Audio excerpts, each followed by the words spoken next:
look, Squeaky, I've told you before, balloon bending is no longer a saleable commodity. The public wants sex. Squeaky, 2 round balloons and 1 long thin one does not constitute sex. Now, Squeaky, do yourself a favour, cut your losses, kill yourself. Sorry, Mr. Filthy, but I've got to get me bits of whatnot.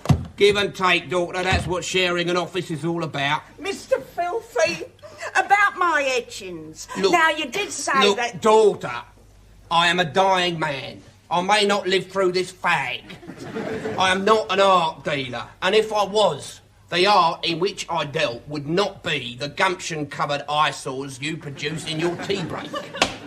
Ooh. Now, that young lass of yours, that Cindy, now, she is a work of art. If she ever fancied any lunchtime peeling, I could get her a $5 a flash. Over my dead body, Mr. Filthy. Yeah, you're right there. That could be a super little act. Yeah, Trey Kinko. Get that for me, would you, dearie? My quack has told me to take it easy. Hello, Ralph Filthy, media coordinator. Get your mop out of my pending file, you silly old tart. Hello, yes. Yes, now, who did you want to speak to? Yeah? Richie Rich? No, you've got a job for him. Oh, yes, Celebrity Slaughterhouse Closing. Yeah, very nice, very nice. Now, look, I can't do it for any less than 20 quid. All right, 10, done. Yeah, when do you want him? When do you want him? Now? Would you believe it? Today is the only day of the decade that he is actually working. Yeah, I know it sounds impossible, but yeah, he's at the BBC on sounds a bit rude. All right, my lovely, son here in 2 minutes, so if you could cut the chatter just for the camera line-up, thank you. Oh, yes, of course, I have known Tarby for years, yes. We've often performed in the same pants. Panto, love, pantomimes. Ooh, we've done a few. Oh, Cinders, Aladders, Dickers, Witters, Baxter Riff. My dick was fantastic. That's an old showbiz joke, love. Julian! We're 2 minutes to air. Who the hell's the ugly bastard doing all the jabbering? Name's Richie Rich. Hello. Last minute replacement He'd probably celebrity. say yes. Bernie Winter's Yes, got a you bog know, roll it was- commercial in Dick. Well, Julian, you tell him. If he doesn't button his scabby lip, I'll get makeup to castrate the bastard with a pair of eyebrow tweezers. Old thing, he's only got a teeny... Teeny weeny bit less talking, Trevor says, thank you. I bet Trevor put it a bit stronger than that, didn't he? Hey, Trevor, love? Hello, Trevor. All right.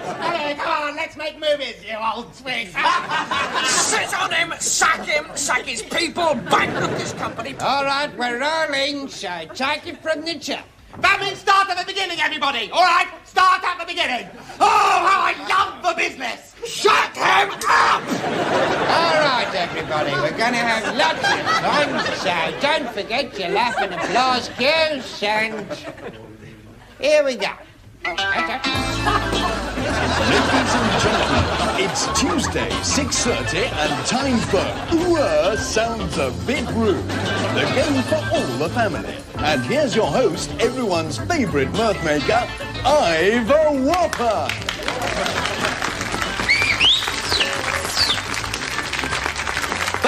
Thank you for giving me the clap.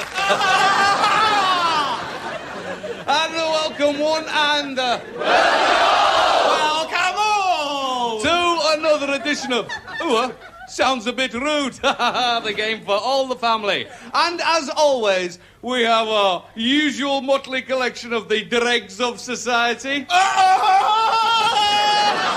Plus, of course, the only sane one amongst us, our member of the great British public. Close up on the pleb. I said close up on the pleb, not right up her nose, for God's sake. Ex-Camera 5, good luck at the job centre, my darling.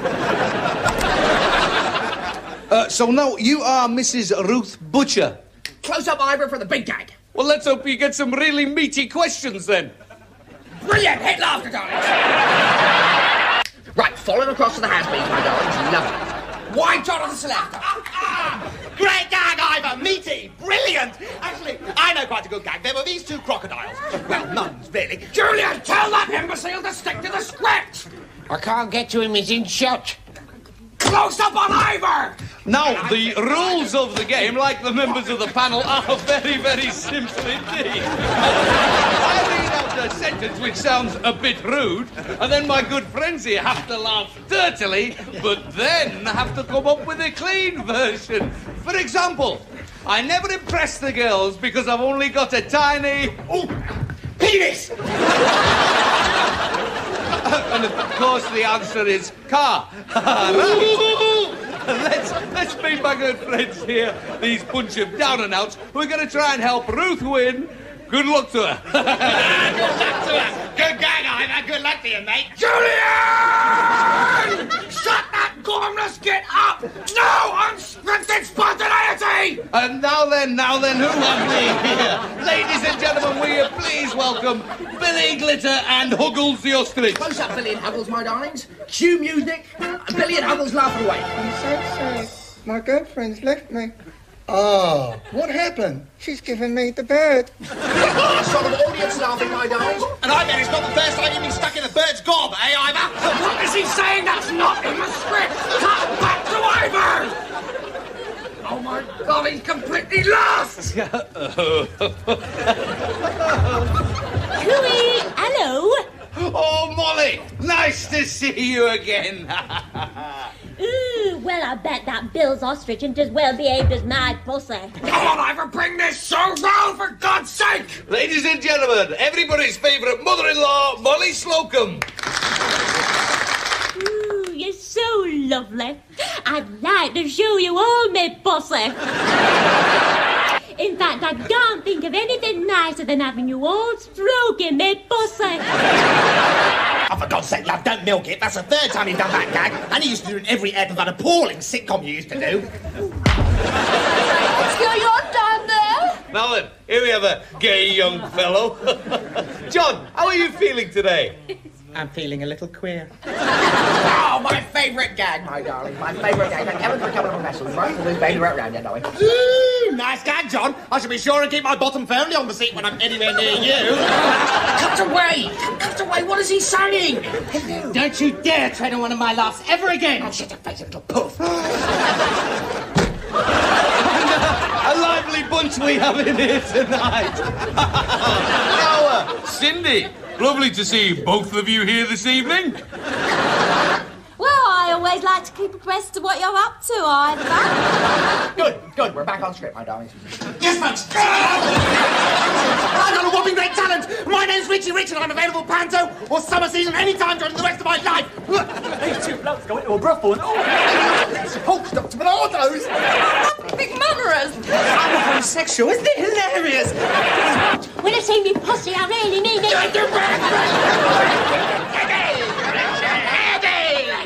Eddie! Hello, barman. Give me a drink. Well, Eddie, what do you think about my show?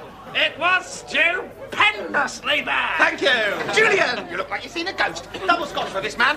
How do you think the show went? I thought it was wonderful. I just lost my job. Oh, I'm sorry to hear that, old man. I'll try and have a word with someone up top. But anyway, what did you think about my performance? I thought it was rather special.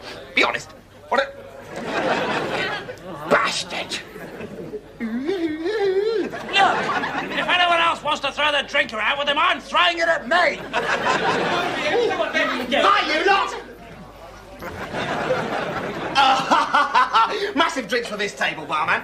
Cool, well, you're a lot of long faces, aren't you? I thought it went wonderfully. Mind if I join you?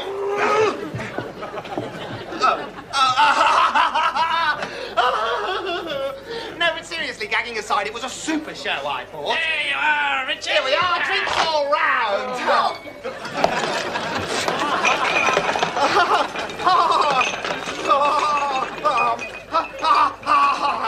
This is a showbiz initiation ceremony. I'm now an official Sunshine Variety golfing rat. £15.40, please. Certainly, barman. £15. Eddie, cash. This is absolutely disgusting. An entire tray of good pop wasted. It's no wonder the BBC costs so much. I'm just glad I don't pay my licence. I'm just just off to see if I can get a snog with Val Singleton.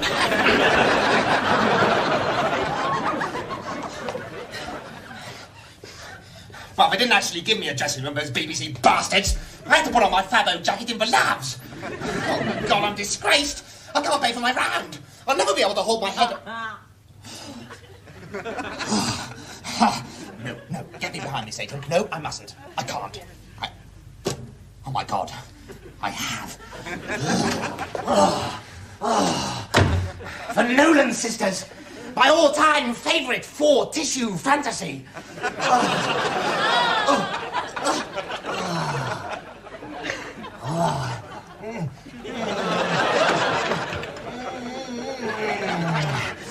They wouldn't mind. They probably fancy me even more than I fancy them. Actually, that's true, they probably do.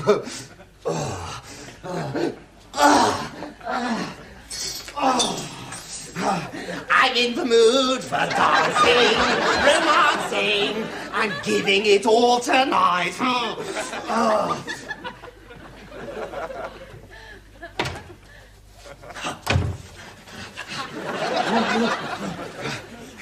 They're in the mood for RiCH, who's not titchy, but particularly well endowed.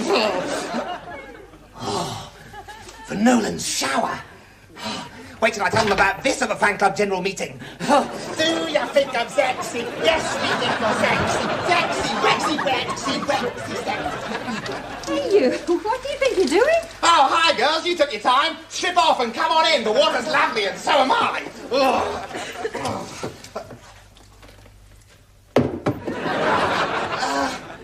Oh, good.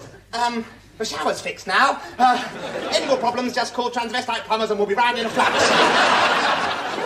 Who the hell are you? Look, he's ruined one of our costumes. Let's call the police. No, don't do that. No, it was just a prank. You know us immense celebrities. Jolly senses of humour. Immense celebrity. If you're such a big celebrity, you must be pretty rich. Yep, rich and sexy. Snap away, girls. I can never resist the camera. Great. Well, if you're so rich and you want this film back, you better come up with £1,000 by the end of the week, or your career's over. Right, girls? Right. Otherwise, we sell the pic to the papes and shop you to the police for nicking our gear. Now get lost while we do our song. Yeah. Ready, girls? And 2, 3, 4. Hang on. You're not going to sing, are you? Of course we are. Why else do you think we agreed to be in this load of old crap? A Nolan sister talking dirty to me. Wait till I tell this to the chaps. Get off the set while we do our song. But we don't want you to do the song. We only had you on the programme because you used to wear those tight disco pants and you don't even wear them anymore. Anyway, there's no time now. You're blackmailing me. I've got to get on with the plot. Thank God someone's still being professional around here. God, Valerie Singleton doesn't half go. Well, she can run a lot faster than me, anyway. Right. Now I need a drink.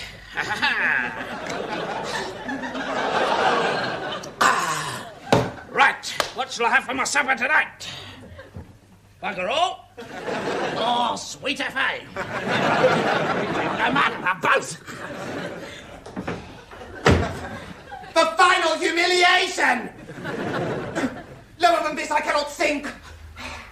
Lest fate pull out its finger pretty sharpish, Eddie, your old mate will be climbing the stairway to heaven before eventide. Who's that, then? What? Who's this old friend of mine? You'll be the death of me. Well, I certainly hope so. I'm in terrible trouble. Deep, humiliating trouble. I'm being blackmailed by the Nolan sisters. Blimey! That is embarrassing. If it gets into the papers that you're being stitched up by the Knowles, you'll be a laughing stock. Still, look at the bright side. Which is? It'll be the first laughs you've ever got. I do a lot of smile humour, Eddie. People aren't supposed to laugh. Yeah, but they're not supposed to throw heavy objects and chant, "Get off, you boring bastard, we've heard better jokes on the speaking clock." I take risks on stage, Edward. I create. I improvise. There may occasionally be some slight unpleasantness. Yes, I think it's called your act. I'm storing all this up, you know. All of it. And one day, Edward Catflap, out of the blue, completely by surprise, you're going to die. Everyone will think it's an accident, except me and the strange, enigmatic figure with the chainsaw.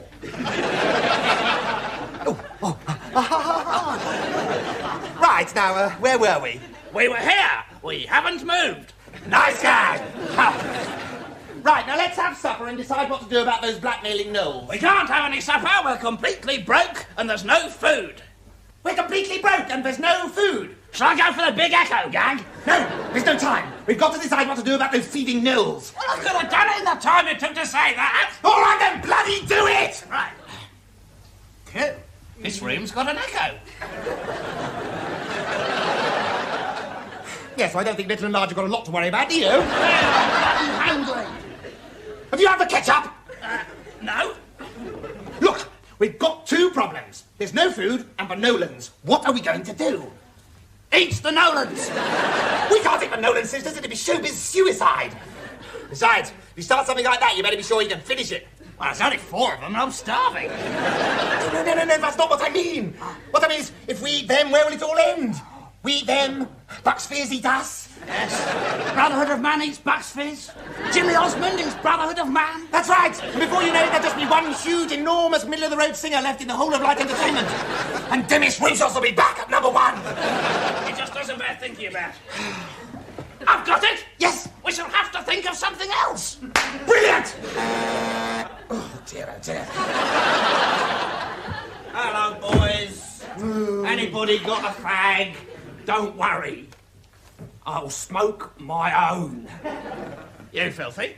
Smoke your own fags, are you ill? I'm always whatever, you know that. No. I have just made 1,000 quid. With any luck, I should die before I can spend it all, which means I need never be poor again. You filthy, 1,000 quid? I don't understand. Well, it's just like 1 quid, Richie, only there's more of them. Try to think of it as like 1,000 quid. Wow! That's like 2,000 appearances on Blankety Blank! Interesting bit of business, really. This mad old bag who cleans my office splats the odd canvas. So I trolled up to Hampstead and bunged one up on a railing. And I sold it to this old git who thought she was famous for 1,000 quid. Oh, pull the other one, filthy. It's got balls on. Bells, Eddie, bells on. Mine's got balls on, mate. If yours has got bells on, I suggest you seek a doctor out immediately. Filthy, you mean the mistaken snob value made the painting valuable? Exactly. Hello. Nasty John's cock and dog fights? Yes, I can hold. 1,000 quid is exactly what you owe the Knowles. I know. Hello, Nasty John. Yeah, I hear you're putting up a bunch of myxomatoes rabbits against a 3-legged cat. A £5 on the moggy. No, a £5 on each ghoulie. Richie! Yes? I said 1,000 quid is exactly what you owe the Knowles. I know! I told you that in the first place. Have you got any children fighting today? Oh! Eddie! Lock the door! Right, filthy! Hand over the cash, or you'll be pushing up daisies in a concrete overcoat dumped in the canal with your pockets full of pebbles. Getting carried out of here in a box. Are you threatening me? Just give me the cash! Just do it, or so help me, I'll swing for you! Go on, I'm desperate! Richie, please don't shout. Your mother's got very sensitive ears. They bleed when people ask me for money. Come on, filthy, just hand over the cash. My boy Richie's been blackmailed by the Nolan sisters. She'll be shamed and humiliated. So what's new? Boy Richie, what is new? Hello. Enormous Derek. Yeah, Ralph Filthy here. Help. Ha-ha! Trying to call for help, eh? Right. Yeah. 2 close and boner eeks of my acquaintance are trying to rob me. Yeah. So get your chainsaw and come down to 33 Acacia cul-de-sac, would you? And by a process of elimination.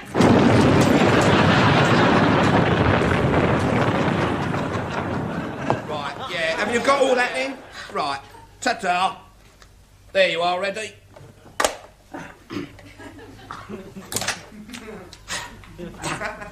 Well done, Eddie. When quick and decisive action is called for, we can always rely on you to destroy the house. Thank you very much. I know! Let's kill him! Brilliant! Oh, no, Richie, darling, you've got it all wrong. The agent is supposed to rob the client. Please don't flaunt tradition. Remember Bulgy? No, madam, it's not a third leg McBulgy. I represented him for years. I caught him watering my whiskey once. He never worked again. He never worked before, Filthy. He was worse than Richie. Oh, come on, he wasn't that bad. No, the point is, I hate people watering my whiskey, and I never forgive. I hate people peeing in my boots. You still drank it, didn't you? Yeah, but that's not the point. Come on, kill him! All right. Goodbye, Filthy Ralph. Oh, how sharper than the serpent's tooth it is to have an ungrateful client. Why do you think I came over here, Richie darling, if not to share in with you in my good fortune? What's mine is yours. Ah. Watch out, Richie. He's got syphilis. Come on. Close your eyes and open your hands. Ah! Oh, what fun! I remember doing this at school. One of my friends said to me, "Hey, Richie, feel this." Hey, steady on, Richie. Eddie, he's trying to escape! Stop him! Right. No. Open your eyes first. That's a good idea.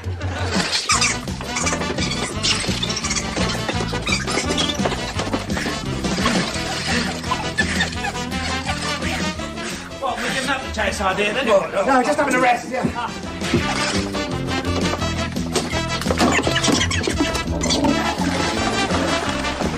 I'm going in. Quick! Flush the lamp, Filthy! It'd be worth a grand just to see Eddie go down the toilet. No, we need the cash. I'll tell you something, I'm never lending in my comb again. Well, I regret to say I could not see it.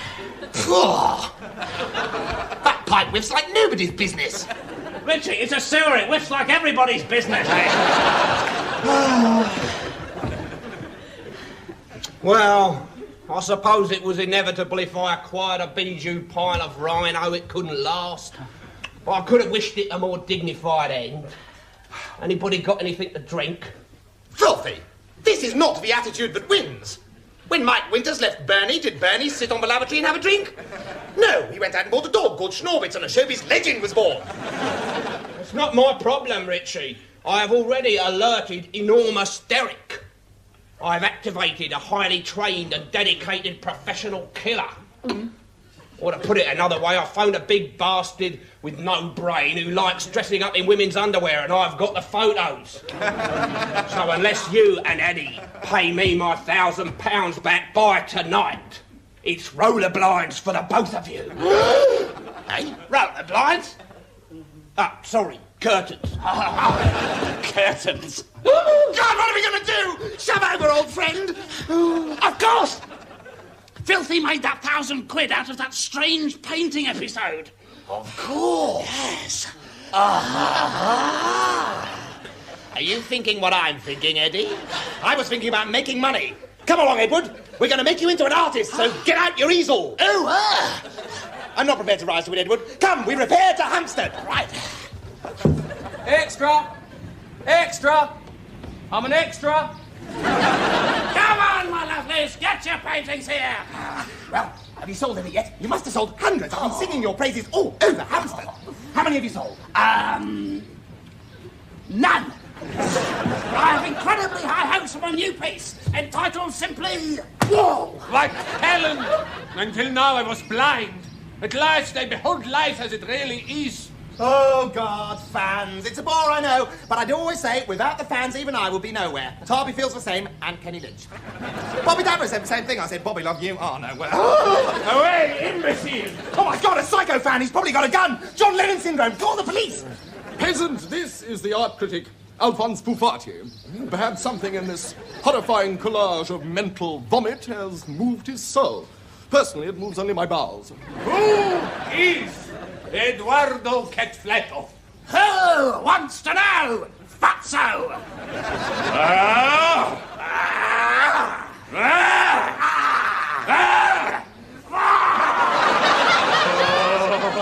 Such strength! Such anger! My friend, you are a genius! I intend to exhibit your work. Beg your pardon? I intend to exhibit your work. Right. Soon, you will be famous and rich. Right! How about a bit in advance? But of course, take. Give! And in return, perhaps I might choose that one. That's not actually a painting. That's my lunch. It disagreed with me. But you can have it for 1,000 quid. Magnificent. Have it scraped up for me while I telephone the Guardian. Come, Alphonse. It worked. It bloody worked. Come on, let's go and celebrate! Hello! It's all right, we've got money. This is what a restaurant looks like.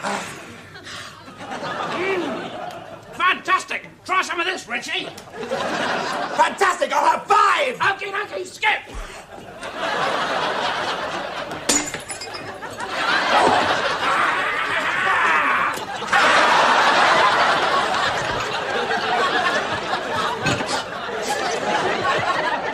Waiter, come over here quickly before I cause a scene. Good, waiter. 2 slap-up grills, please. Egg, sauce, bake, black pud, bloater, agnos, mushos, pisos, chippos, buttered sliceios. In short, 2 heart attacks in the coronary intensive care unit, please. And an Alka-Seltzer in an unfeasibly large brandy, please. I'm afraid, sir, we don't do fry-ups. Perhaps you'd like to see the menu. Yes, we would. That looks great. We'll have a look. Well, me proud beauty, I think we're going to have a classic nosh up here. And if we... Could I have your autograph, please? Oh, God, more fans. Still, if I'm not used to it now, I never will be. What name is it, lover? I heard what Mr. Bouffati said about your work. I've never met a celebrity before. I agreed with every word. Such passion, such fire. If you want to see a bit of fire with passion, baby, you only have to ask. God bless, look after Mum. Sounds a bit rude. Richie, I don't think she's recognised you at all, have you, darling? No. Who is he? What are you talking about, Eddie? Oh, what an interesting tablecloth. There you go, baby. Oh, thank you.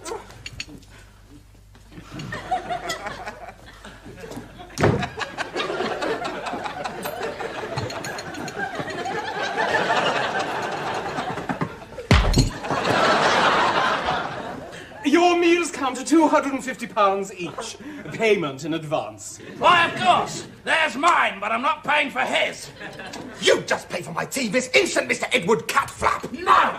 You've pushed me around long enough. Ever since I became your winder, I've been scorned and ordered about. Do this, Eddie! Do that, Eddie! Yeah, but you never did any of the bloody things. Well, that's not the point, is it? I wanted to be someone. I could have been a contender.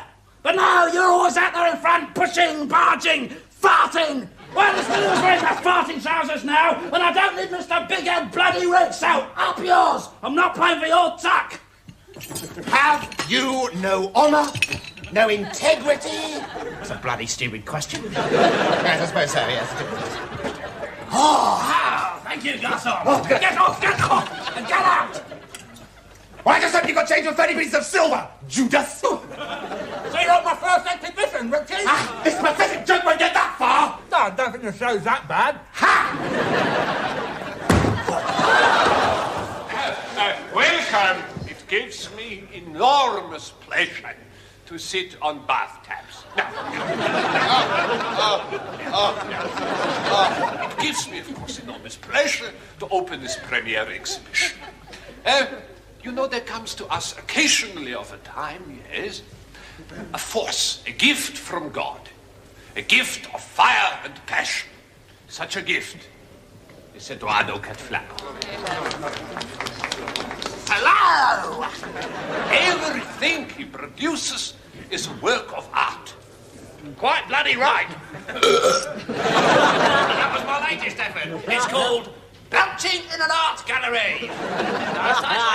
Who wants to buy it? Of course. Flatulence, the only truly disposable art form. I bid... 250. Oh, come on, I was about to bid then. Oh, my bid stands. Oh! Look, I'll settle this. No. There you are, one each. Just leave the cash at the door. Okay, Pooh Party, the exhibition's over. Pooh Party. Okay, Pooh Party, the exhibition's over today. I'm going down the pub to get completely whammo. If anybody wants to pay to see me do it, they're quite welcome. Thank you. Good night. Well, my friend, it pains me to say it, but you have won. I am consumed with discontent. Consumed, I tell you. Despite our wager, it was my hope that I would be proved wrong. Alas, I overestimated the art establishment. They are sheep. They will follow any fashion. We bet that you could find the most gross, talentless, oikish tosspot of a painter. A genuine world-class head of a dick. And with your influence, make the public think him an exciting artist. And to my shame and disappointment, I have done so. And you owe me 20,000 of your English poundies. Here are the English poundies. So that's your little game. And guess who heard it all? Who? Me, Richie bloody Rich.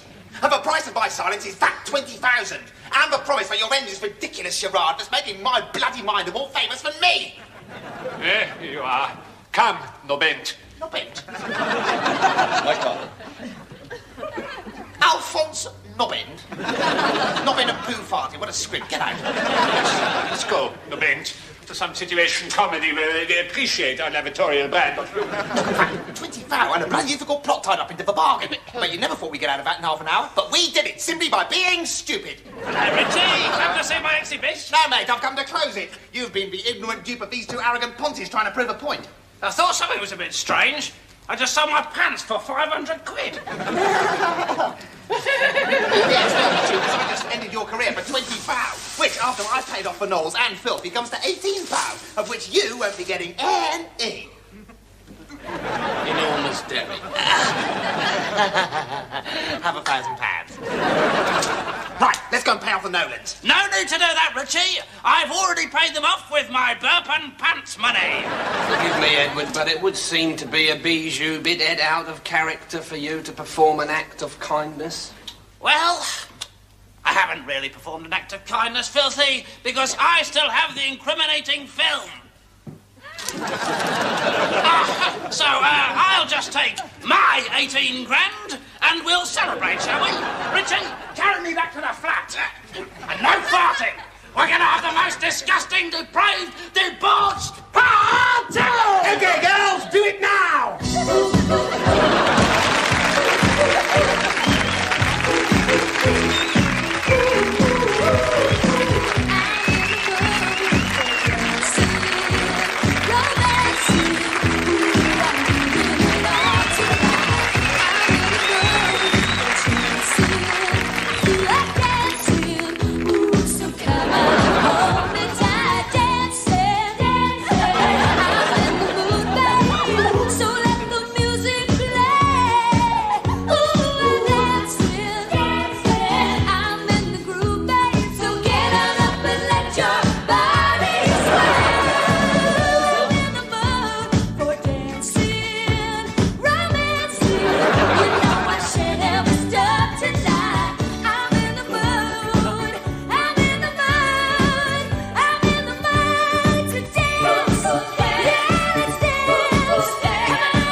Morning has brewed like the first morning.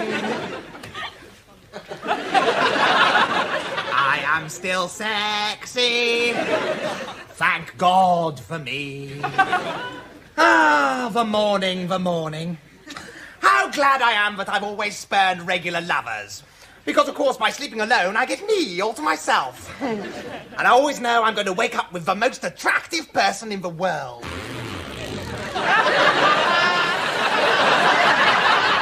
Morning, Richie. Morning, Eddie. What are you doing in my bed? Well, I was sleeping. But now I'm talking to a kid. What's wrong with your bed? It's covered in lager. You mean you threw up on it? There was a certain amount of unpleasantness, yes. I don't see what you're so upset about. I've been very considerate. I could have easily thrown up on your bed and slept in my own. And what is wrong with the lavatory? Richard, you know I hate sleeping in the lavatory. I'll get comfy. Well, if you ever sleep in my bed again, ever, I'm going to hire a hitman to kill you. Richard, just give me the money and I'll drink myself to death. Oh, don't talk to me about alcohol. I was out with my showbiz chums last night. And I was out and I had 4 sweet sherries. Which is way over my limit because, you know me, I just get silly. And now I've got a head like a... I've got a head like a... Well, it's like a head, really. You paint a very vivid picture, Richie. I know exactly what you mean. Thanks, Eddie. Right. I suppose I ought to do my exercises. Right, that's enough. Morning. Well, I'm not worried about my health. I saw a doctor the other day. He said I looked fantastic. Great! A blind doctor. Very inspiring, I must say. What were you doing there, anyway? Having a lobotomy? No, I have a rather unpleasant rash in my trousers. But I slept with you last night. In which case, I suggest you seek immediate medical advice. I can't do that. It'll be all over the papers. Better than all over your bottom. Look, Richard, maybe you haven't got it. Even germs have standards. I'm sorry, but did I just detect an effort at humour? Brilliantly disguised as offensive, mindless drivel, certainly. But an effort nonetheless. Well done, Eddie. Now, look, you better have a quick peek in my pants and see if my bot's got something there. All right, me old china plate, I'll have a butcher's, but I don't promise to keep me breakfast down. Right.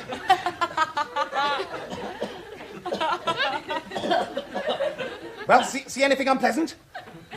Now, that is a stupid question. Rash-wise. Hang on a minute.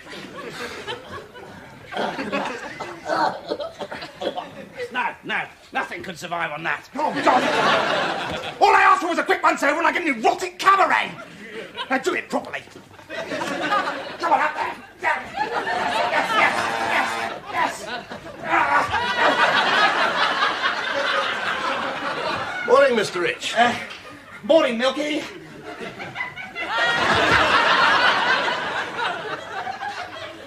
Look, Milky, this is not what it seems. It's really none of my business, honestly, sir. Yes, I know it's none of your business, Milky. I'm just explaining what we were doing. I know it looked sexy, but what we were actually doing was, Eddie?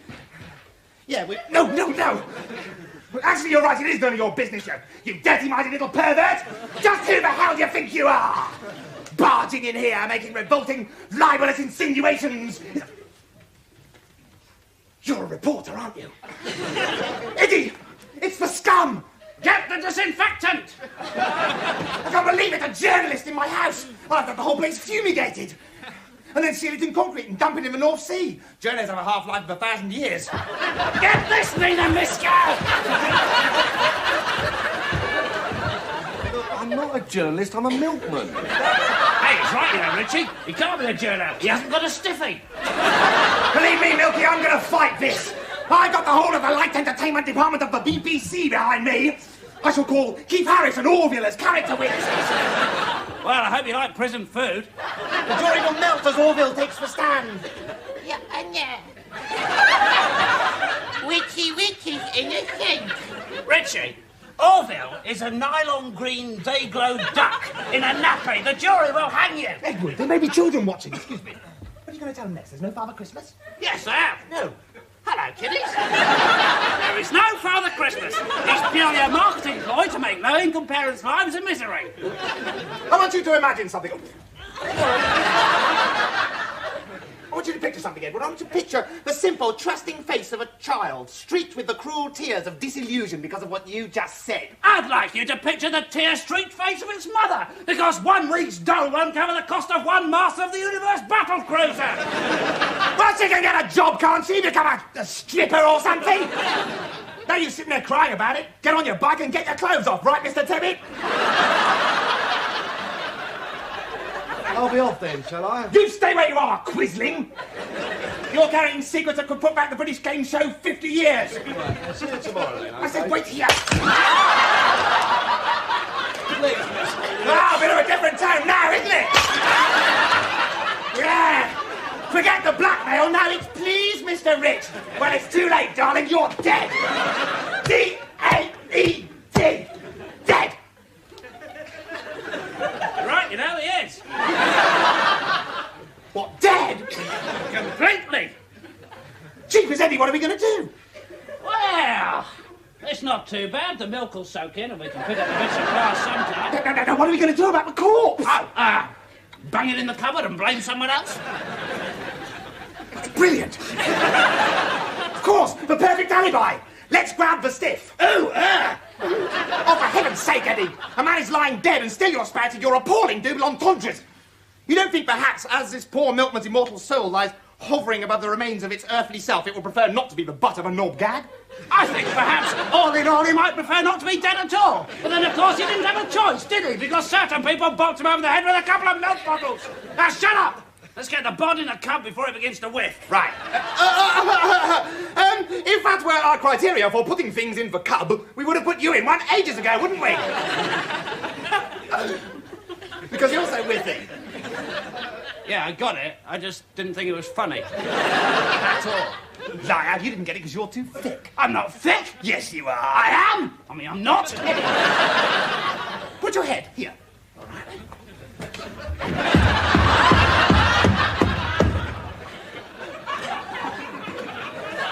He's right, you know. I'm pretty stupid. Right, now let's get the body in the cupboard. Oh, come on, Milky. Ooh, sexy, sexy Milky. Right.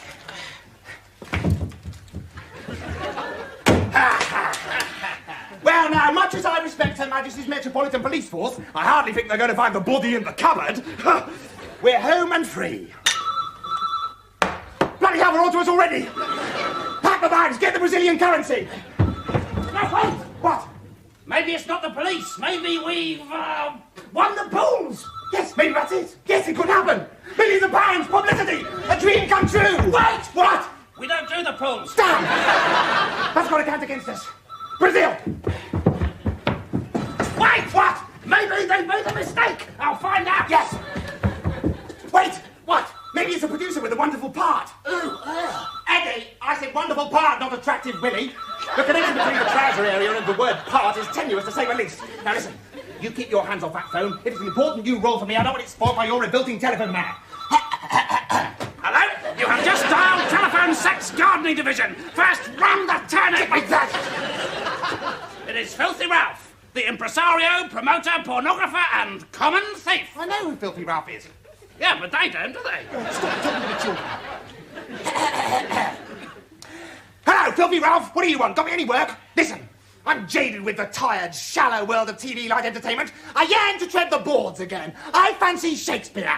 Which, considering he's a bloke and dead, makes you a homosexual necrophilia. Eddie. Yes? Could you pass a pencil? Hang on, Filthy. Thanks.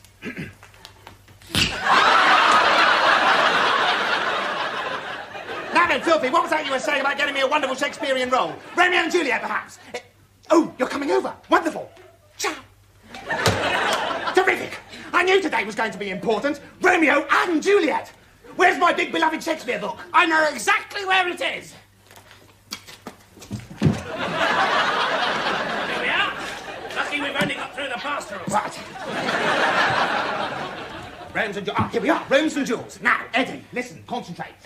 I play Romeo, and you play the fiery, warlike Tybalt. Right, so, it's a fight. Here goes. Obviously, it'll be better when I've got my tights on.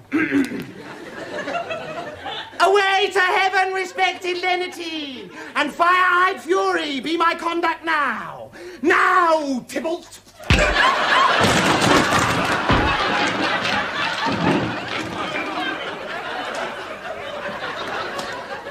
What in the name of Satan's portion? I was acting. You said it was a fight.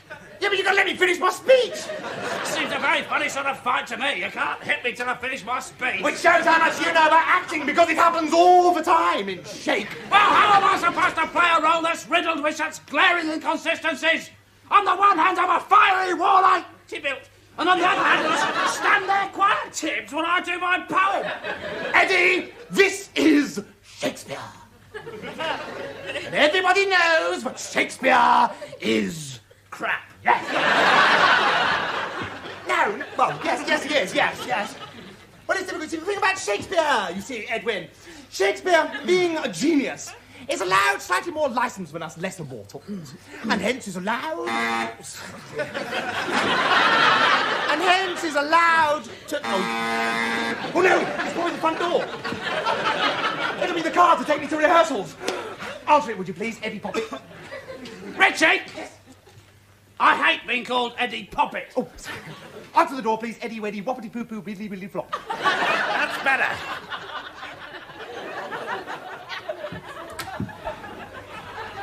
Get a fag and a drink for a dime, man, would you, Eddie? Hello, Filthy Ralph.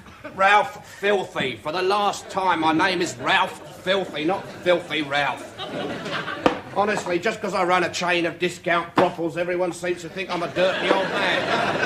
Yeah, well, you've got to admit, there is a certain haphazard logic to that conclusion. Eddie, my leisure establishments are totally allowable. And anyway, I'll get the kids off youth training schemes. The Iron Lady looks after small businessmen like me. Filthy! Richie! Filthy! Richie! Filthy! Richie! Filthy! Richie! Now, Richie, I've never deceived you before, have I? Well, no, that's not entirely true, is it, Ralph? When have I ever deceived you? When? When you kept back all my cash. Now, that's not deception, that's theft, Richard. Well, you promised me you could get me a snogging sesh with Princess Di. All right, once. I've deceived you once. No, twice. You told me you managed Laurence Olivier. So I do. Laurence Olivier, the one-armed turd impressionist.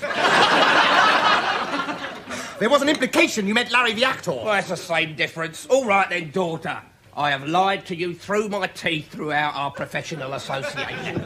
Well, I don't call coming round and scrounging drinks occasionally a professional association. Auntie, I've had a long day and I've only been up half an hour. I'm never any good before my second pack of snouts, you know that. Now, please, just let me spit it out. Oh, Eddie, please.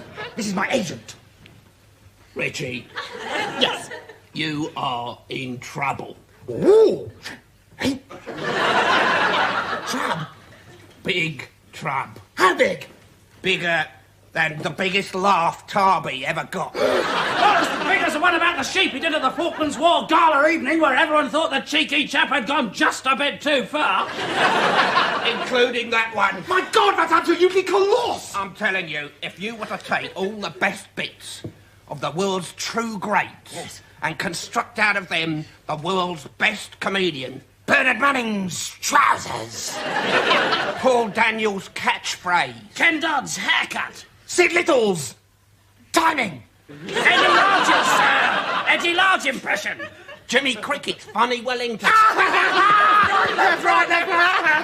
If you were to take all those wonderful, wonderful elements and then give that comic the world's best gag, which would have to be Thatcher's 79 election promise to cut unemployment.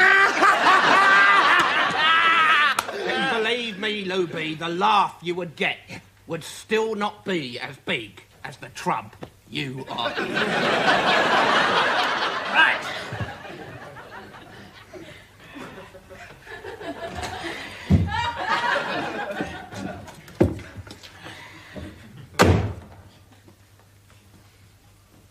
Well? Well, what? What is the trap my boy Richie is in? Oh, he's had a paternity suit filed against him. A 17-year-old girl is pregnant and says you're the father. Naughty Richie. We're talking about 20 years of having to spend all your money on a bastard. Yeah, but never mind about Eddie. What about his baby? I'm talking about the baby. Now, Richie, tell me straight. This is Ralph here, your oldest acquaintance. Did you get laid 9 months ago, and more specifically to a rather young popsy who claimed to be a fag? Hell, that should have made you suspicious for a start. Because if you did, it's going to cost us Trey Mucho Missoula. Now, you didn't do it, did you? And why not? Let me tell you, Filthy Ralph, I've sustained some quite considerable Belisha beacons in my time, thank you. Yes, Richie, if you just put your disgusting libido back in your underwear for a second, then... If it's yours, you pay. Ah. Now, is it yours? No. I've never done it in my life. So, at last the truth is out. Richie Rich has never done it in his life. No, obviously I have done it once. No, lots. I mean, I am very, very sexy. I can't remember. I probably had it off with everybody in the whole world by now. Right. Well, in that case, you can't take the blood test. They've already ordered it. And even if there's a chance that you'll fail, we cannot risk it. We're talking about money. But what are we going to do? What are we going to do? Oh, no, probably the door. Oh, might be the stalk with Richie's little baby. Shut up! I haven't got a baby, and I need all my cash for me. Richie, it's a friend of yours. A big white bird with a bundle in its beak. It's for stalk! It's for bloody stalk! Right, well, I'm going to settle this once and for all. Richie, they're a protected species. Give me back. 4 pints of yoghurt and a strawberry gold top, Mr. Rich.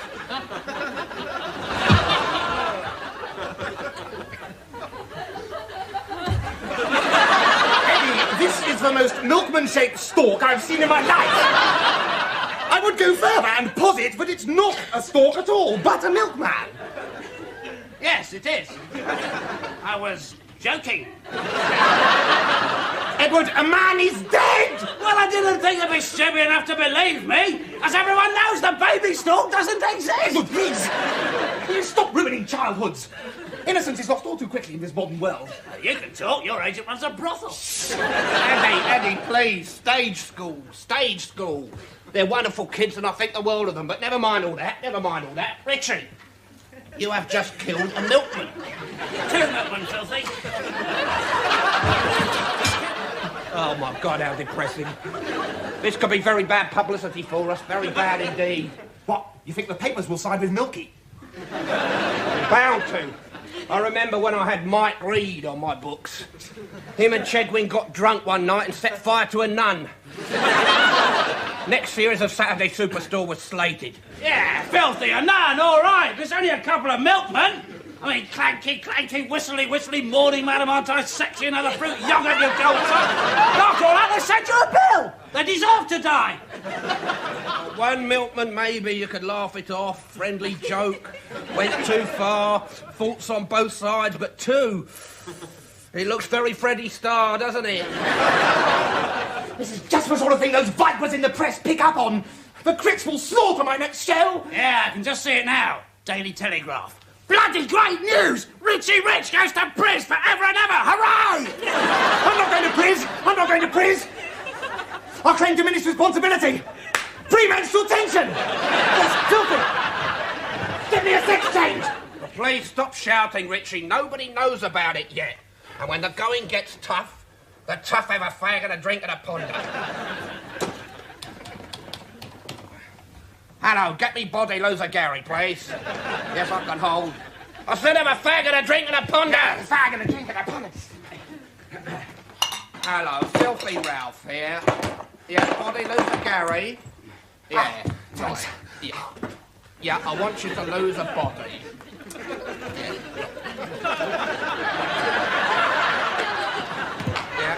Yeah. Right. Well, he doesn't feel like losing a body today. We'll have to do it ourselves. The question is how. Yes, the question is how. I I've got an idea. Yeah, well, we can ignore that, can't we? What I was going to say was let's have a farting competition. Well, Ralph, what do you think? If I farted, you'd soon know about it. Now listen, we're going to have to cover for them on their route. Richie, get this bloke's clothes off. You're going to have to do his job so the dairy don't work out he's dead. Hang on a minute. That's a bit of a drastic solution, isn't it?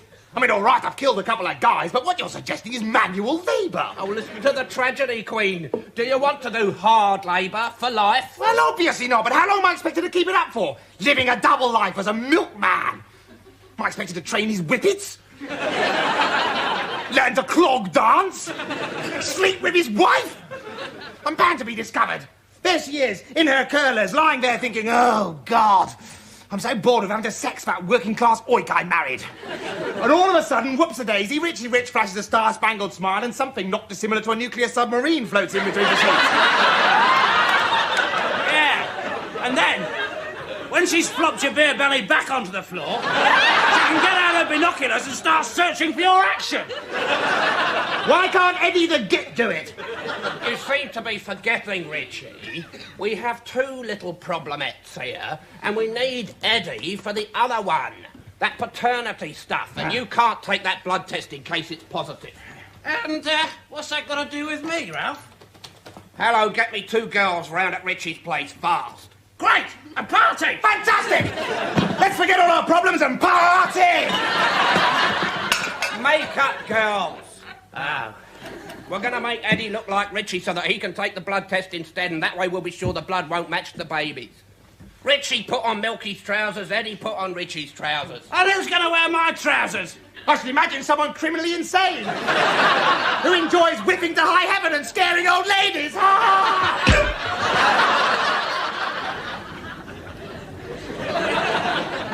Like all great actors, I must think myself into the role. I'll give him a lib. No, that definitely says milkman to me. And a hunchback, of course. Yes, all those milk crates must take their toll. Right, here goes. Superb. Richie Rich moved as if he was born a milkman. Dribbled Bernard Levin in Der Stürmer. Now, what sort of accent should he have? Cockney, of course. Luckily, I'm a master of dialect. Here goes. And there you have it. The Milkman. A creation to rank with Olivier's Othello, Gielgud's Hamlet, and Forsyth's brilliantly observed supermarket manager. Nothing can go wrong.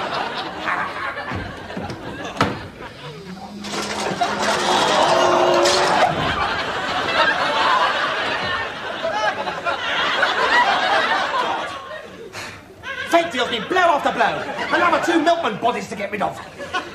No, I must remain calm, resourceful, subtle. I'll stick him in the rubbish.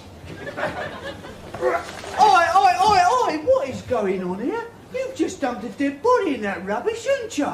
No, I haven't. Stop hallucinating, you drug addict! That is a dead body, and I'm not going to take it away. Well, perhaps you wouldn't mind just scattering it around the street then. I mean, after all, that's what you normally do, isn't it? Oh, yeah, very clever, I must say. Do you have any idea how difficult efficient waste disposal is?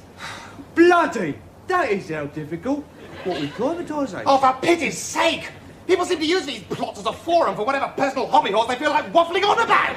Now shut up and trash this board or I'll tell on you to thatch. No way, I am not taking it and that is final. It is not in a bin liner. One day rubbish collection is going to be carried out entirely by microchip and you'll starve to death and I'm glad. Richie Rich. Wonderful characterisation, love. Very, very fetching indeed. Now, have you put Milk O'Dairies off the scent? Not quite. No pub, no pigs, no horse.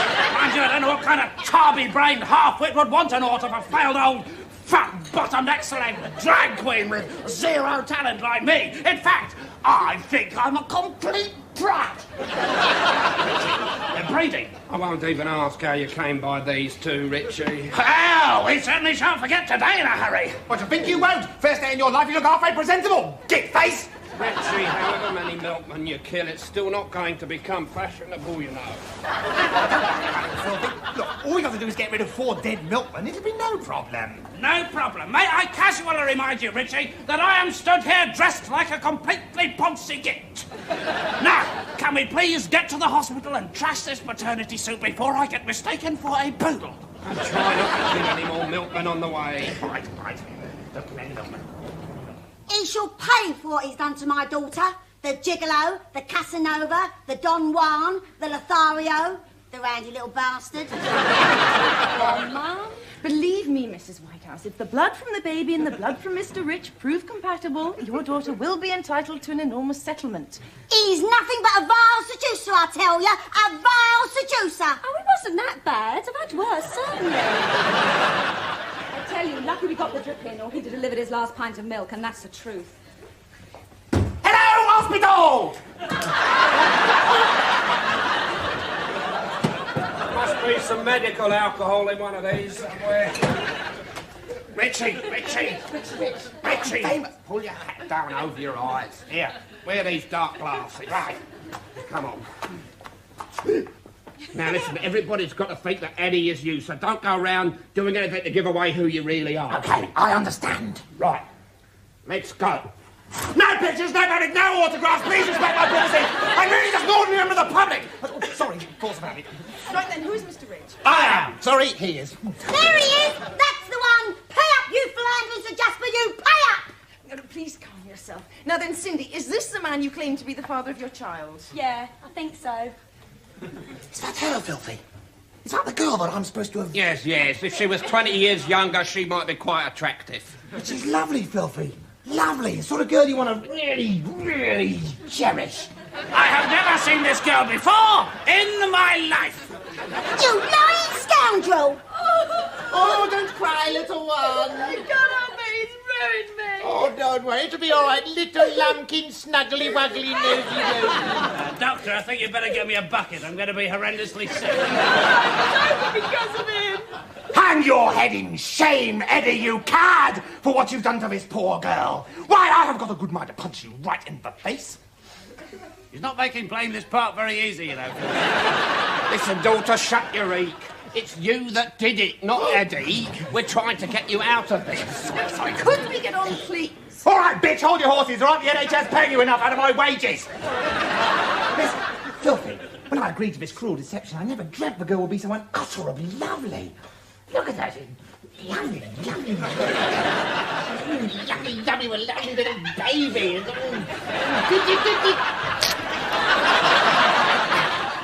I think he likes me. It's a darling, leave her alone. Do you think he looks like me? I think he does a bit. Obviously not quite as handsome. Look, can we get on? Oh, shut up, you old cow! I don't much fancy her for a mummy-law padded glass in the cocoa job, if you ask me. Doctor, I'm sorry about this demented milkman we brought with us. Let's just get on with the blood test, would you? And while you're out, could you get us 50 high-tar ciggies? Right, we have a sample of the baby's blood. It just remains to get yours. If you'd step this way, please. OK, Doctor, but go easy. I don't mind the sight of blood as long as it isn't mine. You should have thought of that before you ruined my daughter. Are you going to breastfeed it? Not at the moment, no. I think you should. Go on, pop one out. Please. Shut up, will you? This is a very emotional time for me. If only you knew, my pretty young maid. If only you knew. Perhaps today will turn out a happier day than even you expect. Oh, he'll be happy enough when that slimy rat in there pays up the maintenance. Well, no doubt about it. The tests prove positive. This gentleman's blood is from the same family as that of the baby's, although somewhat diluted. That's my blood. Neat lager. If you've quite finished, Doctor, thank you. Oh, no. You filthy quack. Are you saying this man's blood is positive? I knew it! I am the father! Well, what is this man talking about? Never mind him, he's mad. Will we be able to sue for maintenance? Certainly, if you excuse me, I'll get the relevant test certificate. Wait!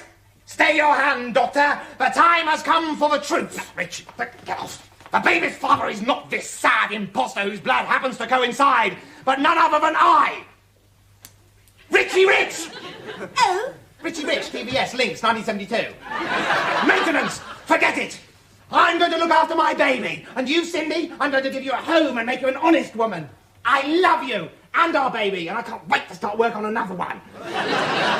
Oh, darling, aren't you happy for us? This is so dramatic. Somebody's making a film of me now. This isn't what you said would happen, Eddie. Yeah, I must say, I'm surprised myself. Right, let's set your plans up. No money's worth being associated with an idiot like him. It would have been bad enough people thinking I'd slept with him. But live with him? No way. I'm sorry, Cousin Eddie. You lose your half of the maintenance, but you do understand. Yeah, I certainly do. I live with the bastard already. Well, bye-bye, Cousin Cindy. Bye-bye, Auntie Myrtle. Bye-bye, Doctor. Please, will somebody just explain to me exactly what is going on here? Oh, bloody hell, Richie, you think it was a plot? That was my cousin. Her and her boyfriend needed some cash for the kids, so we worked out if I took the blood test, being a relation, it would prove positive. We could all have some of your cash. But it was Filthy's idea. Yes, I was in for a cut as well. We all were. If you hadn't got so sentimental, it would have worked perfectly. My own agent and my best bloody friend and minder tried to defraud me for my cash. Yeah. Right, that's it. You're sacked. That's right, 𝗳𝘂𝘅𝗂𝗡. And that goes for you too, Auntie Bloody Myrtle. Richie, darling, you can't sack us. You need us. You need us to sort out that other little problem. What other little problem? Drink a pint of milk a day.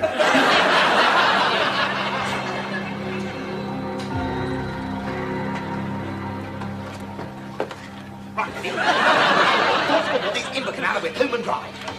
£48.50. We didn't think of that. Right, better chuck him in the canal too. Here's your tip, matey. Push!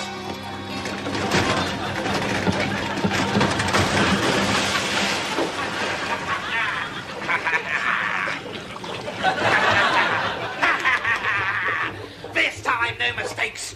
The fiendish master criminal removes all trace of his ghastly crime, consigning the lifeless corpses to the icy depths.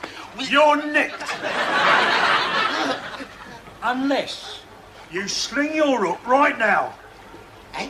It's all right, I've watched the Sweeney. I think he means go away. That's right. You're very lucky boys, because we've got important police business to do here. So up it.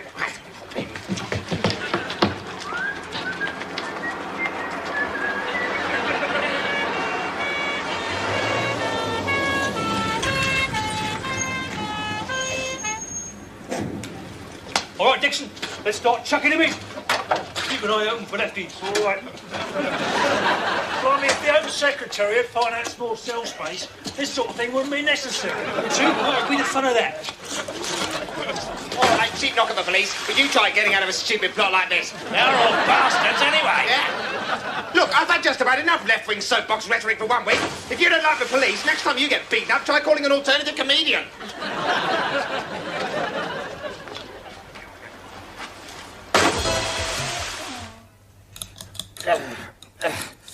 Let me see. Ah, the groaning board, the teeming table, the endless variety of God's bounty. Chefing is a truly perfect art, far above mere painting or sculpture. You can't eat a sheet of canvas or a lump of rock. I don't know. You could if you're drunk enough and had enough ketchup. Morning, Richie. Do my senses deceive me? Has Eddie Catflap emerged from the arms of Morpheus, or perhaps a nearby elephant has blown off? No. Right first time, it is I, Smelly Eddie. To whiffy, Mr. Love him. Ready for anything as long as it's alcoholic. Morning, Richie. There's my shopping list. Gas mask. Now then, shall we have 7 courses or 8? Don't want to look ostentatious, or the other hand, don't want to look like a bloody pauper. Better make it 12. We can always be like the Romans and throw up between courses. You know, I don't see why the Romans should get all the credit for that idea. I mean, I've been doing it for years. Morning, Richie. 12 gas masks, closed peg for nose, smelling salts, and a one-way ticket to Australia to get away from Eddie's whiff. I said morning, Richard! I got you then, didn't I? I got you! Morning, Eddie. I trust you slept well? Fantastic. A truly great sleep. On the scale of 1 to 5, 5,429,562. You find sleeping face down in the toilet conducive to restful slumber. And why shouldn't I sleep in the lavatory? You wet the bed.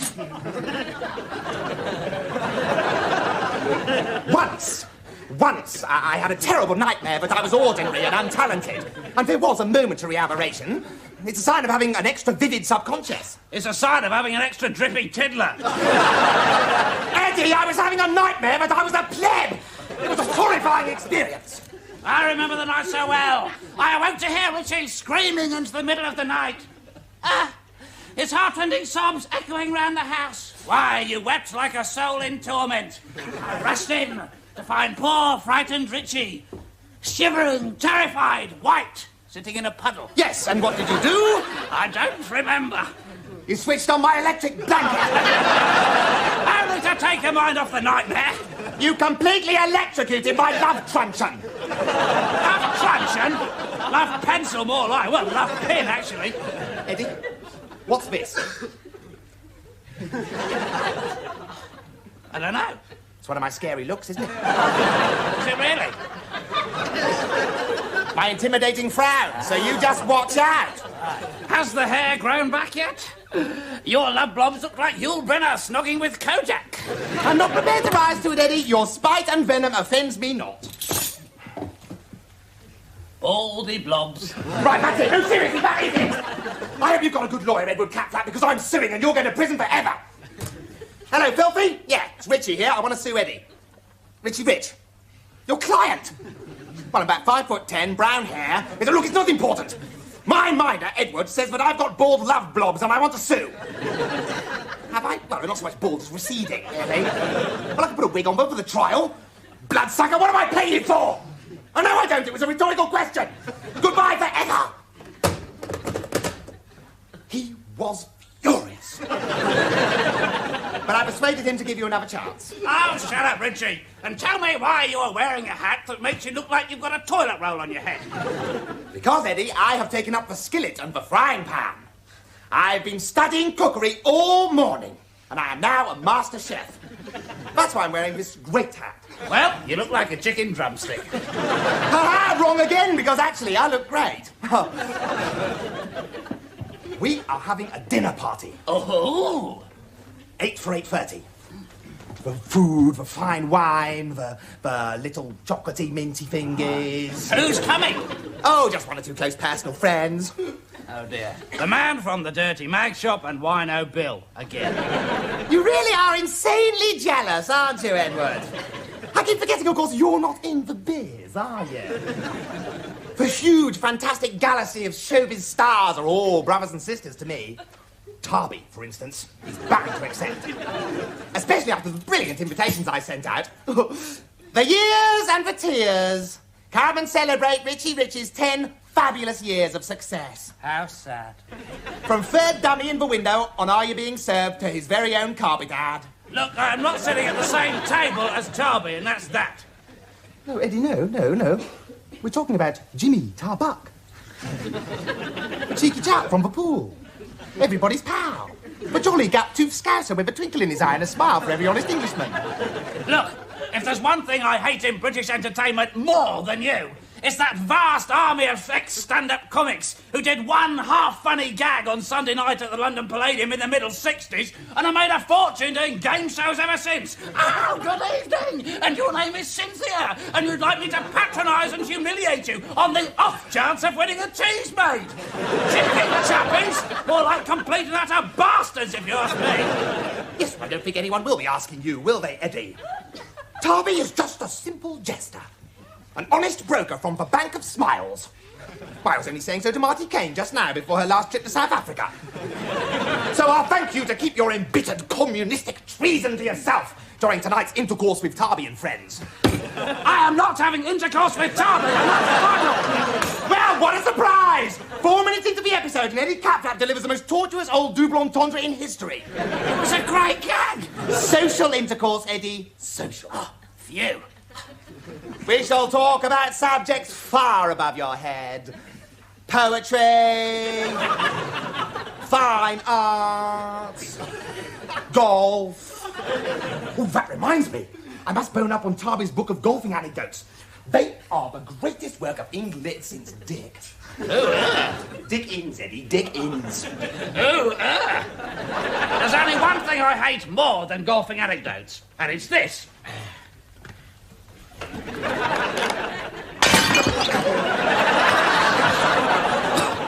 It's a close-run thing, though. This is brilliant stuff. This is classic. Well done, Tarby. Oh, listen to this one. Listen, shut up. Lynchy and I had taken time off and flown to Spain with Greavesy and Parky and Tom O'Connery to play some golf with Leslie. Leslie? Yeah. They were playing golf with lesbians. Fantastic. Do you think Tarbuck's a feminist, then? Leslie Cravery, Eddie. Leslie Cravery. He's just another one of the great guys that make up my fantastic showbiz gang that I belong to and you don't. Now, shut up. I'm telling you the great anecdote. Lynchy lined up to tee off. Well, I wish you'd bloody tee off and leave me to smoke my fags in peace. Lynchy lined up to tee off and said to me, "Gosh, Tarbo, we swigged so much pop last night being great guys together and being such great big showbiz mates, but I bet I missed this next shot." And blow me down, but he did. He missed it.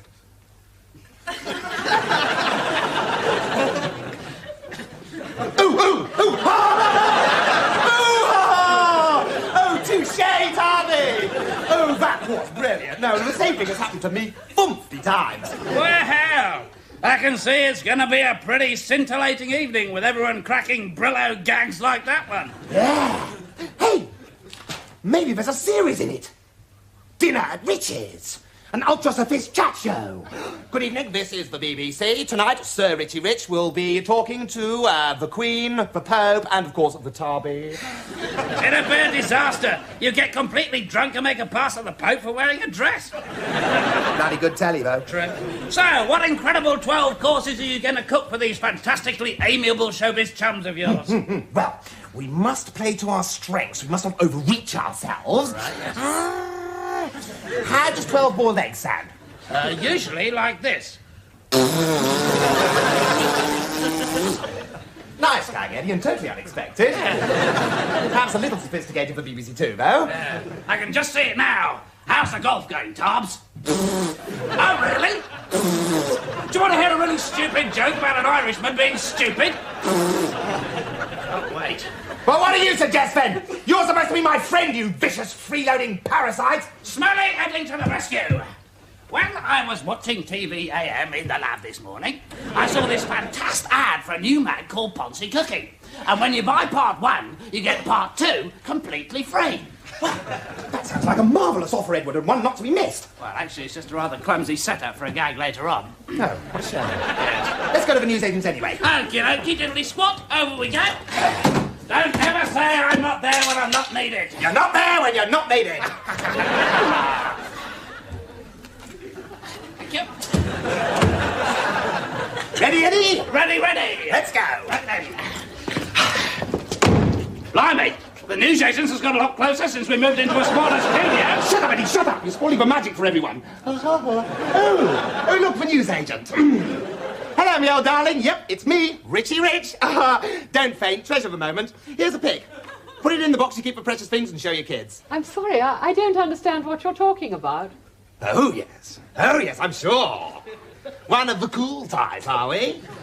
Gonna boast to your friends, are you? I met Richie Rich this morning and I pretended I didn't recognise him. Hee. What a sad little life you must lead. Are you mad? That's what Zany, yes. Excuse me. Do you have part 1 of Ponzi Cooking with part 2 completely free? Certainly. £1, please. Aha!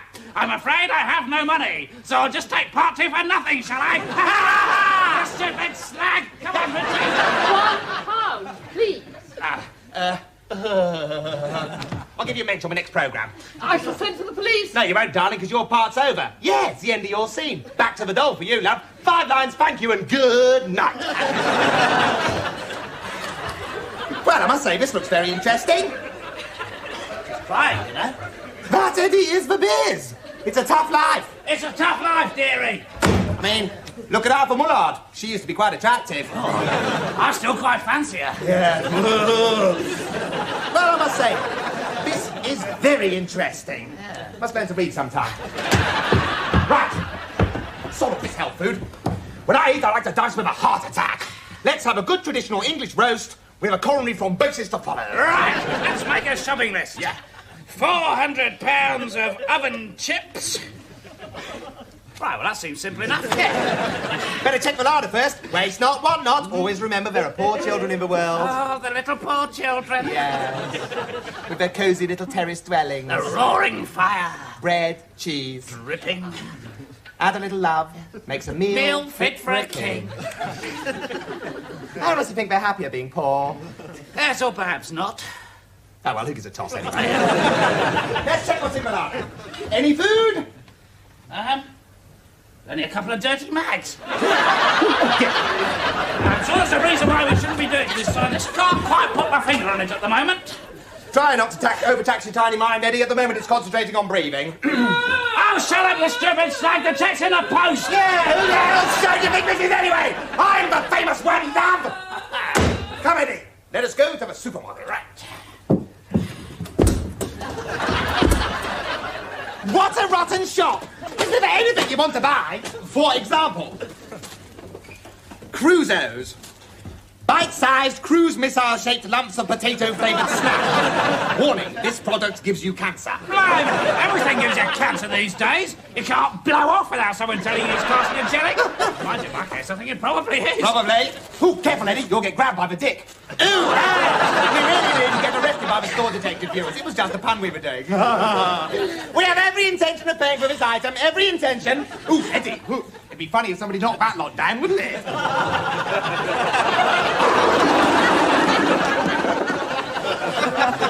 Not particularly, no. I'm disappointed myself.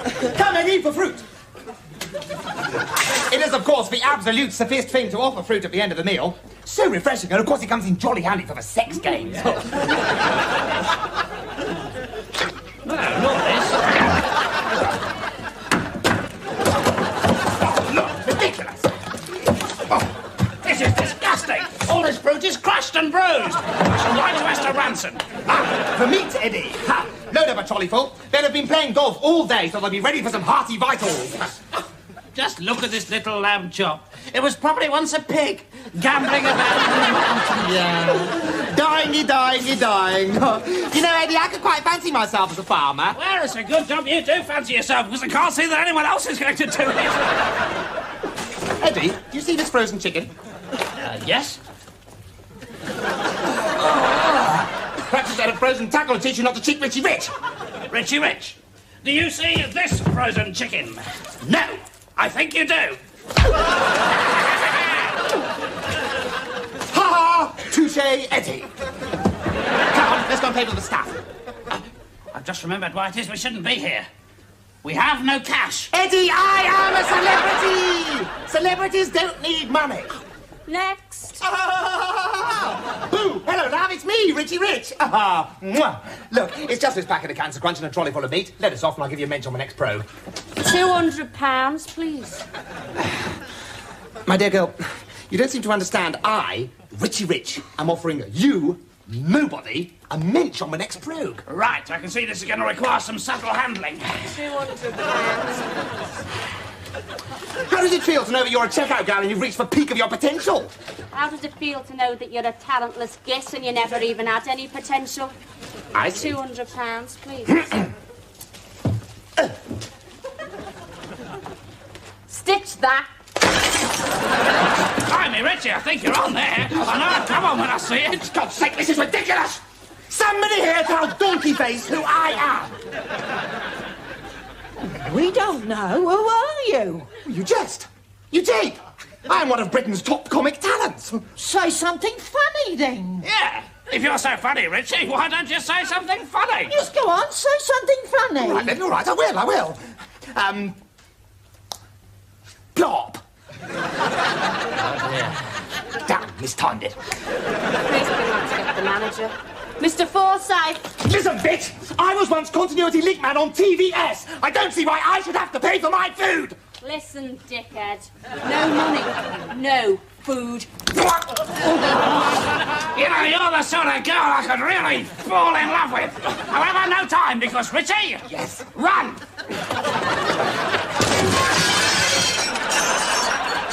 through the door. Sorry.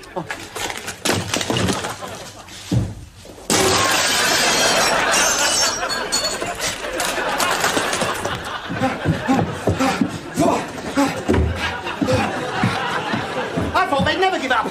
That Mr. Forsyth certainly had some stamina. Still safe and sound at home now and plenty of time to get on with my wonderful dinner party. That's what you think. But I have been thinking. Well. Wonders will never cease. Eddie Carcrab's been thinking. Put out some bunting. Organise a street party. Let off some fireworks. Telephone the Queen. Give everyone a week's holiday. The man with no brain's been thinking. Everybody go to the lavatory in amazement. You don't know how you wound, Richie. You really don't. However, no matter, because you will soon be in prison. Prison? You have just aided and abetted a robbery in front of Mr. Forsyth and 50 mad checkout girls. I, of course, am all right. I was just the mysteriously handsome bloke in the huge attractive trousers who vanished without a trace. But you're Richie Rich, and you'll be going to prison. You're not all right, darling. You're not all right, because I shall squeal.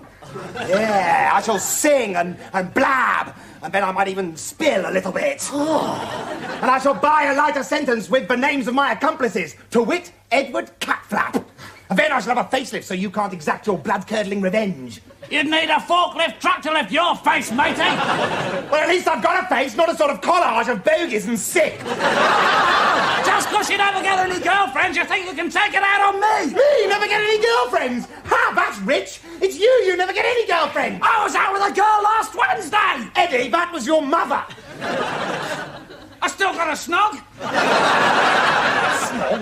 Well, more of a fight, really. She beat me senseless. Oh, she beat you senseless? That must have taken at least 10 seconds. 15 seconds, actually, Richie. Eddie, we are about to be sent to Devil's Island for 1,000 years. Tarby's coming round for the most important dinner party of my life, and you're babbling on about your insane mother. We're up Block Creek with no loo brush. I'll telephone my agent. That's a good idea. Let's blame him. Yeah. Hey, what if you won't take the rap? Tell him we'll go to the papes about his children's catalogue. Nice thinking. Hello, Filthy. Yeah, God bless. Look after Mum. Drive safely. Listen, you filthy, evil porno merchant. Me and Eddie are in deep trouble. And unless you take the blame, we'll tell the world the truth about your so-called stage school. Please, daughter, please. Please. Listen, I am not a well man. This morning I coughed so hard I sucked my trousers up my backside. Now listen, Richie. Nobody needs to take the rap for this. What you have got to get yourself is an alibi. Yeah, no, don't shout, daughter, don't shout. There's only so much an agent can take after only one bottle of aspirin. Now look, Richie, alibis are easy. You're a comic, right? Well, loosely speaking, of course. Yeah, you were doing a show. No, that's easy. All we have to do is to get you a real show tonight, and then Eddie can crawl around, surreptitiously turn all the audience's watches back to the time you blagged the store. Yes, I know just the venue. Trey Chic, Trey Boner. Yeah, only the nicest young ladies need apply.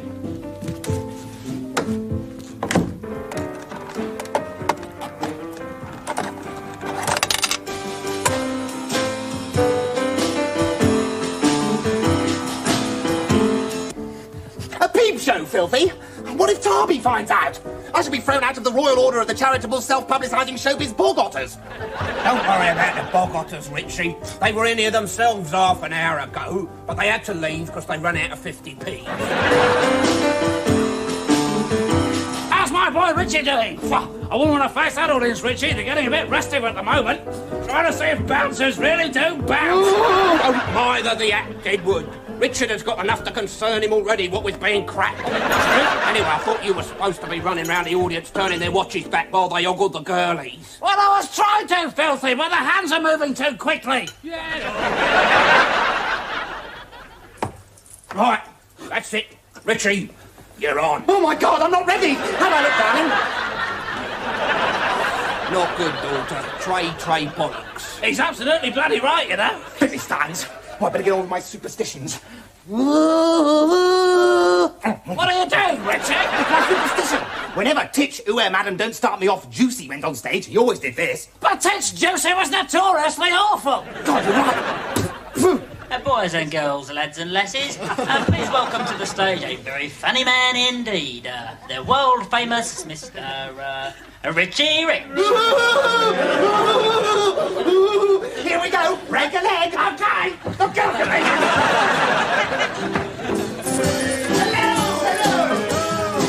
Shut up. Hi, God bless, and if you can't be good, be careful. Right.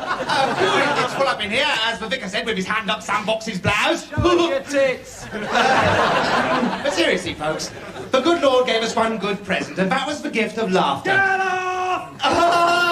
And thank God the likes of Tony Benn can't take that away from us, although he'd probably like to, wouldn't he? Have a joke then, you fat bastard! Hey, I hear Arthur Scargill's blind stick lost his hairdresser.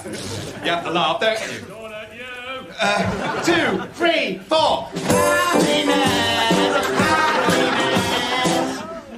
Thank you, ladies and gentlemen. God bless you one and all. The greatest thing that I possess, the smile of a child, a beautiful woman, just simply being British. And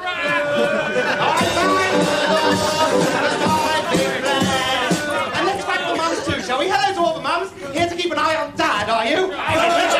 It's not going very well, is it?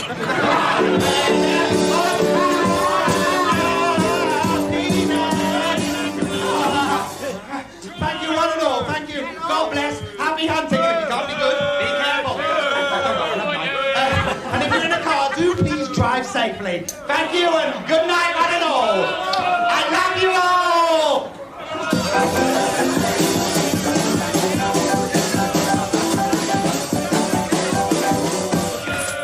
Well, tough crowd, but I think I got the measure of them.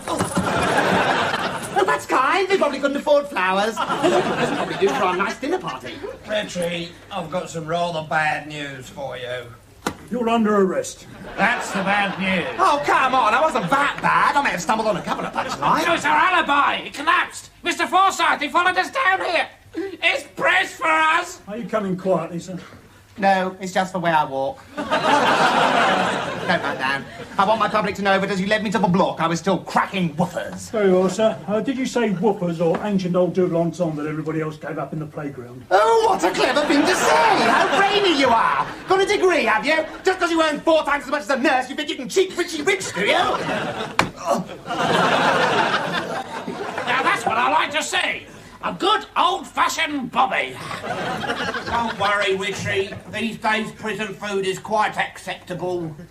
Mind you, it's not so nice when they nail you to the table and shove it up your backside. Well, Eddie, the long and winding road is over. The great God public claims another weary showbiz victim. Oscar Wilde, playwright, arrested for his beliefs. Lenny Bruce, comedian, arrested for his beliefs. Richie Rich, celebrity, arrested. We're going nicking down the local shop. It'll be the trial of the century. I shall be tried in majestic splendour by a jury of my peers.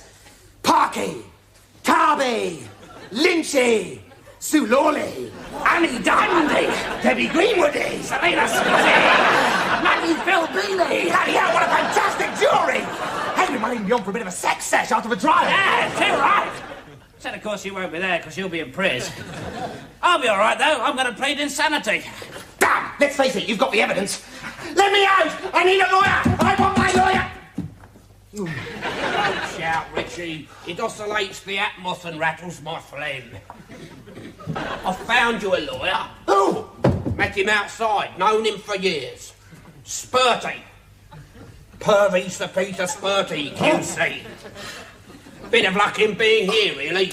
He'll get anyone off if you buy him a dirty mag. You remember when the whole Tory cabinet were found in that child brothel discussing declining moral values? Clear as a bell. Pervy Sir Peter Spurty got them off. Right. He's the man for us. Bring us our lawyer. Wheel him on, Pervy Sir Pete. In there, Spurdy. Blimey, that was quick. Well done, the police, say I. Why these left-wing committees keep sniping at them is beyond me. If you don't want to get beaten up, you shouldn't be poor. It's as simple as that. Richie, shut up. Watch your Spurty. Me and my mate Richie are in a bit of a fix and are going to end up doing 5 to 10 in the slammer. Unless you can stitch the jury, rig the judge, and buy off the pigs with a serious kickback. Please. England, Eddie. England. Not Birmingham. And the British Bobby cannot be bought. You, shut your face. Sorry. What are you offering? I am not offering anything. You must speak to my lawyer. What, old pervy Spurty? Right, now, everything seems to be in order here. I would stand by you, Richie, but lost causes depress me. Toodly-woodly.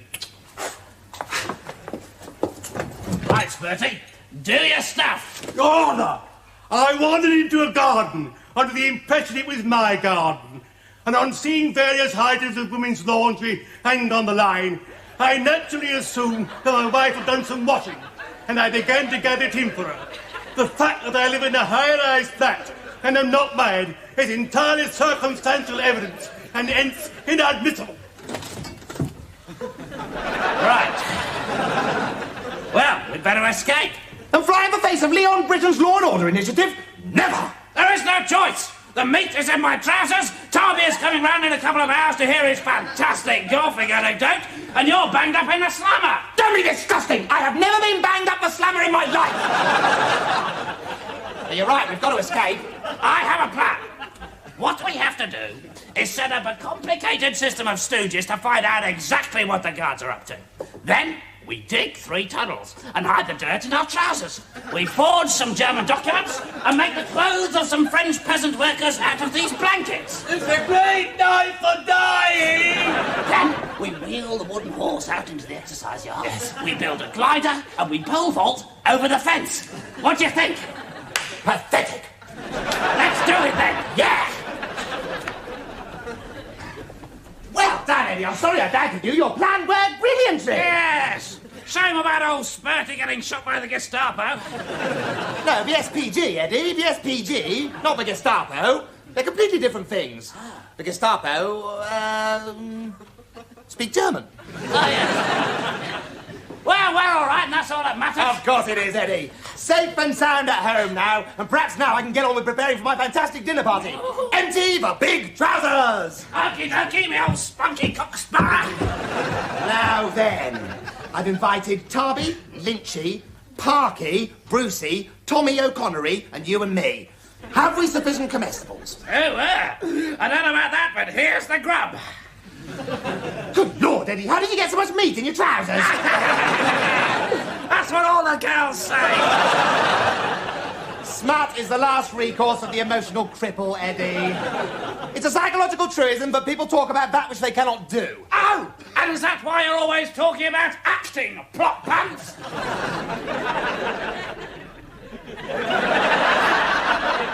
Perhaps there is a land beyond the oblivion of brain death, Eddie, where your cryptic observations will be understood. But to us earthlings, they are mere mashed potatoes. So keep them to yourself! Richie, it's your choice. I can either stuff the meat into the oven, you into the oven, or the oven into you. Which is it to be? The former! Which one was that?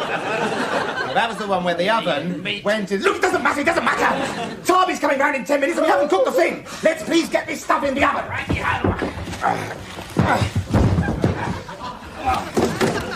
I'll never get it all in. Oh, sounds a bit rude. I think I'm going to need something to lever it in with. Oh, sounds a bit ruder. No matter how much I stuff in, there's still loads more waiting to be pushed in. It sounds even ruder than it was before.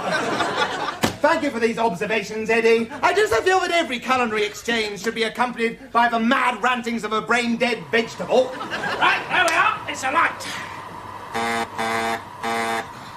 Where's Tarby? Oh, God! Oh, God, Tarby's here! Oh, God, it's Parky! It's Tarby! It's Lynchy! The whole gang's here! For God's sake, don't do anything rude, Eddie! Hope I'm not late, Lubies. Here, I bought you a bottle of wine, but I drank it in a taxi. Oh, God, I forgot I'd invited you, filthy. You're hardly going to impress my showbiz friends. I'd be impressed if you had any friends, Richie. Right, that's it. I'm serious, that's it. Your invitation's withdrawn. Go away now. Oh, go on, daughter. Do me a favour. Where's your sense of humour? Only a bijou jokette. Oh, joke. Oh. Of course I'll impress your friends. We'll make a boner little team. The financial artist. The theatrical artist. And the piss artist. It's going to be a truly magical evening. Those cameras burned down first. Oh, keep it to yourself, Eddie. Much time has passed. I'm swathed in melancholic pathos. Shut up, Eddie. I think you've been stood up, Richie.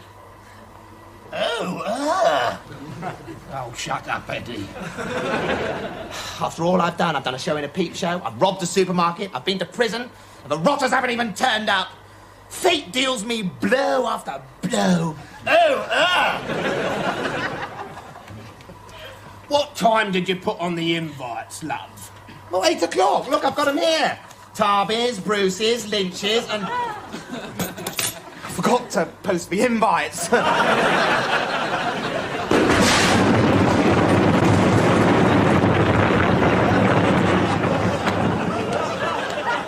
Dinner is served.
The defendants will please give order. All right, matey boy.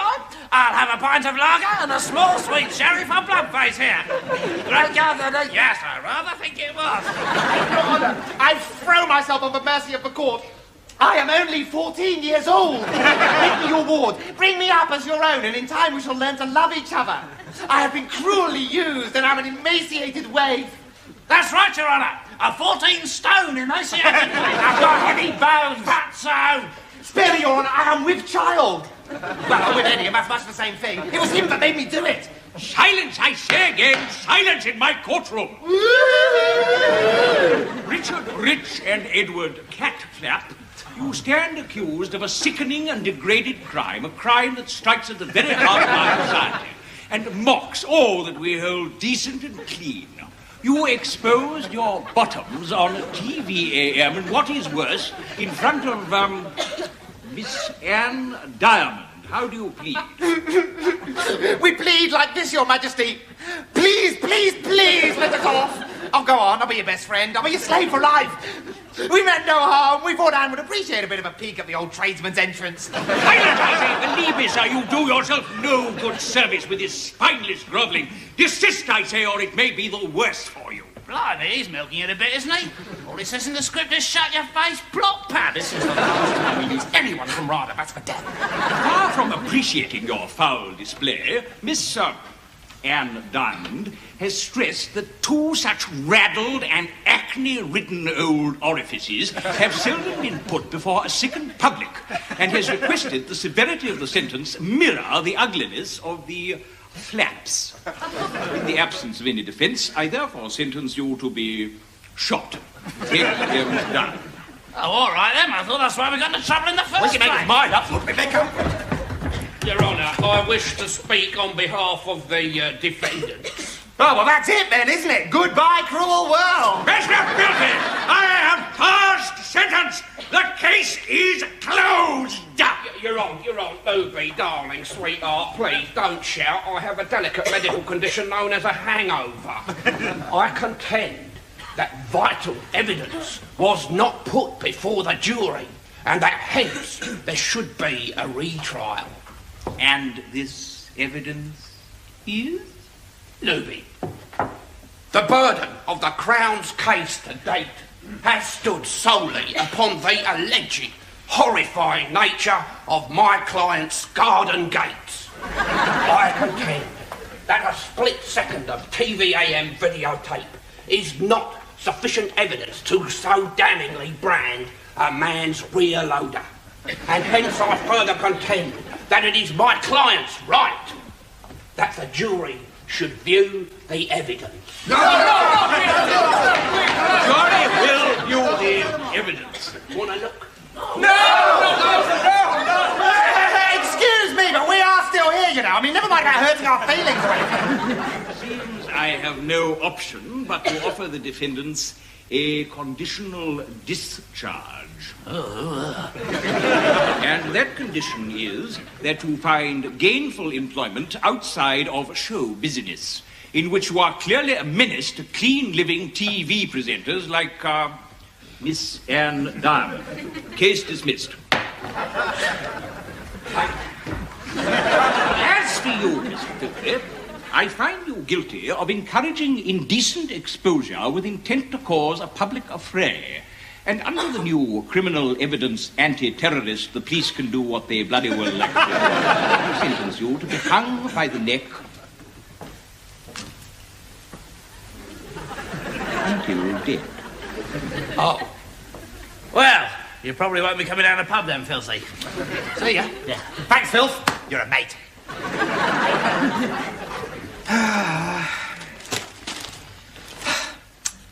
Poor old Filthy. Gonna get hanged just for getting us off. Yeah. Stay aware, all right? So sod him. Yeah. Mind you, Eddie, are we all right? The judge says we've got to get gainful non-showbiz employment. Otherwise, it's back in the jug for us. What about stealing? Of course, what a good idea. Yes, oh, it's very romantic, isn't it? Yes, oh, I can see me now. I am the unblemished soul, cast down amongst criminals, having to steal to stay alive, like Oliver Twist. I should have been in Oliver, you know. I went to the audition. Do you know what they said?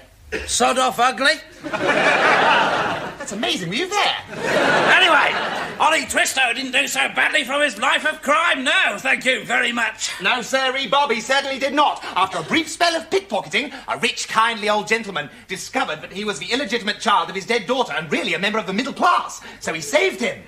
Hey, Eddie, maybe the same thing will happen to us. Yeah, maybe. Well, the chances are sort of vaguely against him, really, aren't they? No, it's all in the book. Why, Doctor, Mr. Brownlow will say in his gruff but kindly voice. Know ye not these two little urchins, Eddie and Richie? Study yonder portrait of my dead daughter. Surely you'll vouchsafe that their faces are just like Fanny's. Speak for yourself. Now, Ollie started in the workhouse, so what we must do is throw ourselves on the mercy of the state. But Richie, the state has no mercy. They enjoy watching people starve to death. It's called monetarism. Oh, yes. Let's cut straight to the pickpocketing. Of course, yes. That's it. I've been entirely miscasting myself. The artful dodger. That's the part for me. Wandering around the town, whipping fine silk hankies out the pockets of fops and beaux as they parade about the place. Right, let's practice. You try and get my wallet out of my back pocket without me noticing. All right, Skip.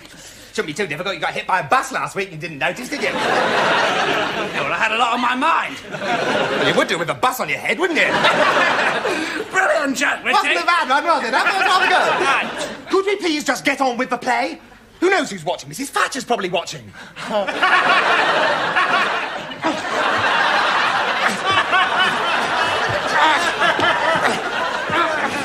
Eddie, the damn thing won't budge. Well, of course not. It's nailed to my bottom. Can't be too careful these days. There's a lot of pickpockets about. Oh, this is ridiculous. We'll never get gainful employment this way. And if we don't, the judge will send us back to prison.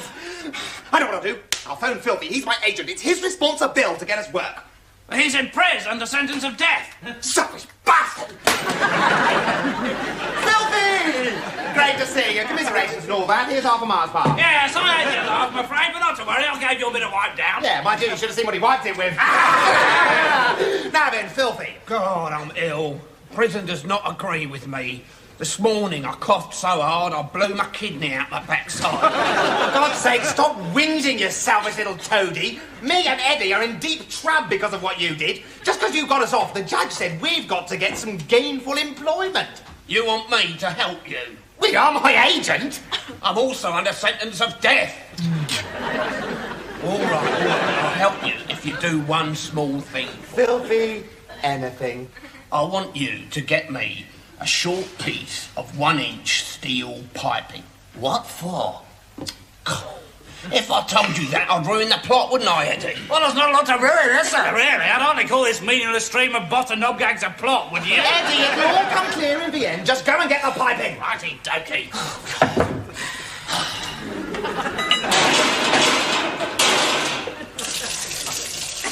Here you go, Filthy. Hey, here's a bit of a gag to lighten the tone. What's the similarity between this toilet bowl and your head? I neither know nor care. When you bang them together, they both go clunk. Eddie, if you can't get a laugh without cynical recourse to laboratory humour, you might just as well... Right, there you are, Filthy. There's the pipe. Now it's your turn to do something for us. You've got to suggest a job. Right, well, daughters, I've been thinking, and it strikes me that to date your career can be summed up in 2 words. Oh, star-spangled. Complete disaster. So, the first thing we must ask ourselves is, what are your qualities and talents? Right, well, that's that out of the way. What shall we do next? This is no time to mince with words, Eddie. We must be honest. Richie is a lying, cheating, vicious, right-wing bastard with the sexual sophistication of a mentally retarded donkey. Which means you are ideally suited to be... a journalist? You mean join the scum? Become a journo? Yes. What should we do for encore, Filthy? Set fire to a hospital? What you've got to do is go and see Dingo Wucker, the big Australian publisher. Mr. Wucker, sir, the men who wrote with the letters of introduction are here as appointed, sir. Oh, Christ, yes, I remember. Say, what are their tits like?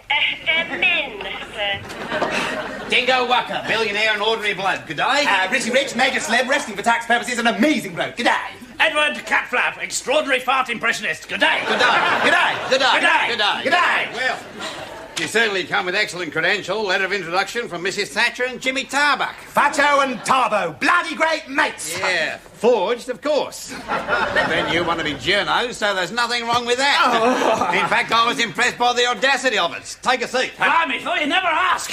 Take the weight off me plates. Put my butt on a spot. Save my bunions. Now, you take it easy, boys. He said bunions. That's English for horrible feet. They thought you said unions. You didn't say unions, did you, you slimy little English commie? Maybe you did. Maybe you said unions after all. Look, I said bunions, you There, you said it again, you bastard. Mr. Wucker, we hate unions and you saved England by destroying them. How clever you were to move your premises to Wapping so that under Thatcher's new union laws you could sack everyone after many years' service. And when they gathered outside your gates to protest at their impending starvation, how lucky we taxpayers were to be able to pay for thousands of police to keep them away from your huge stash of cash which they'd earned for you in the first place. Get on with it, Richie. The bar closes in an hour. Does it? Mr. Rich, I'm thrilled to see how much you support my anti-communist actions. You're hired. I'll get you an assignment straight away from the editor. He's in the copy room. I know where he is because I keep him on the end of this bit of string. That way I can be sure he has full editorial freedom from me, his publisher.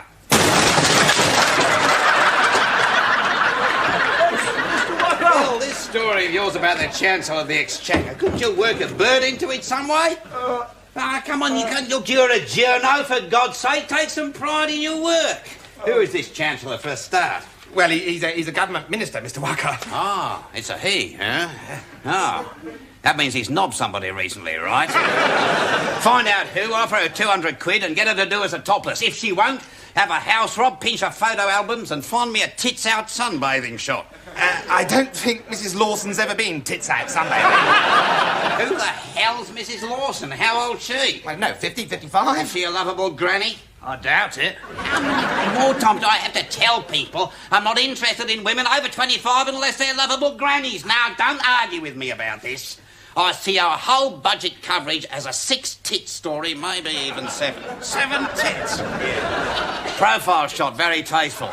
See the video? Now, I brought you these 2 new cub reporters. Yeah, dibby-dibby-dub-dub-dub. They're celebrity experts. That's us. Shazing! Yes, and you're in luck. You've got something big straight off. Tell them, Bill.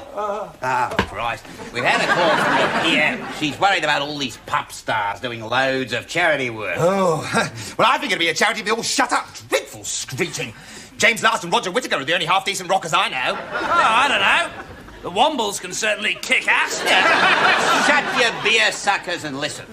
Bob Geldof and mid-year alerted people to the starving millions, right? Now, the PM is worried that somebody's going to click that the starvation is actually caused by the rich countries screwing everything they can get out of the third world. So, we are going to smear Sir Bob. Oh, sounds saucy.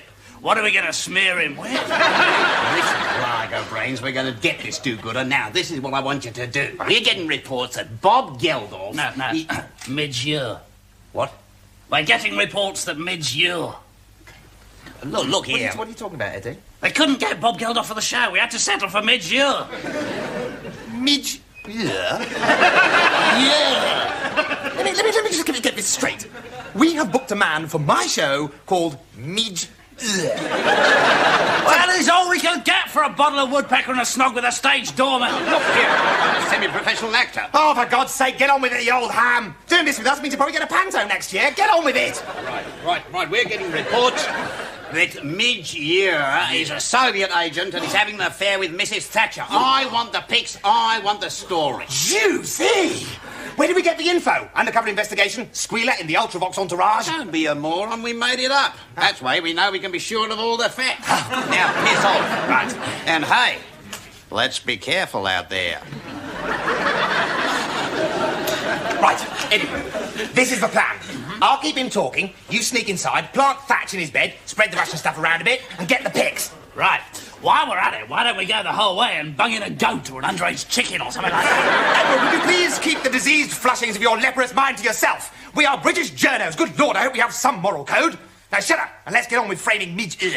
I'll deal with the butler first. Hey, maybe it'll be a maid. Midge is, after all, a feminist, so he's bound to be an equal opportunities employer. Hey, maybe we'll be on for a bit of sex. Yeah. Bound to happen. Hello, my dear. Goodness, but you're attractive. Get a load of this. Shut up. Shut up. All right, so it's Midge-year. Don't you behave like a bunch of mindless sycophants?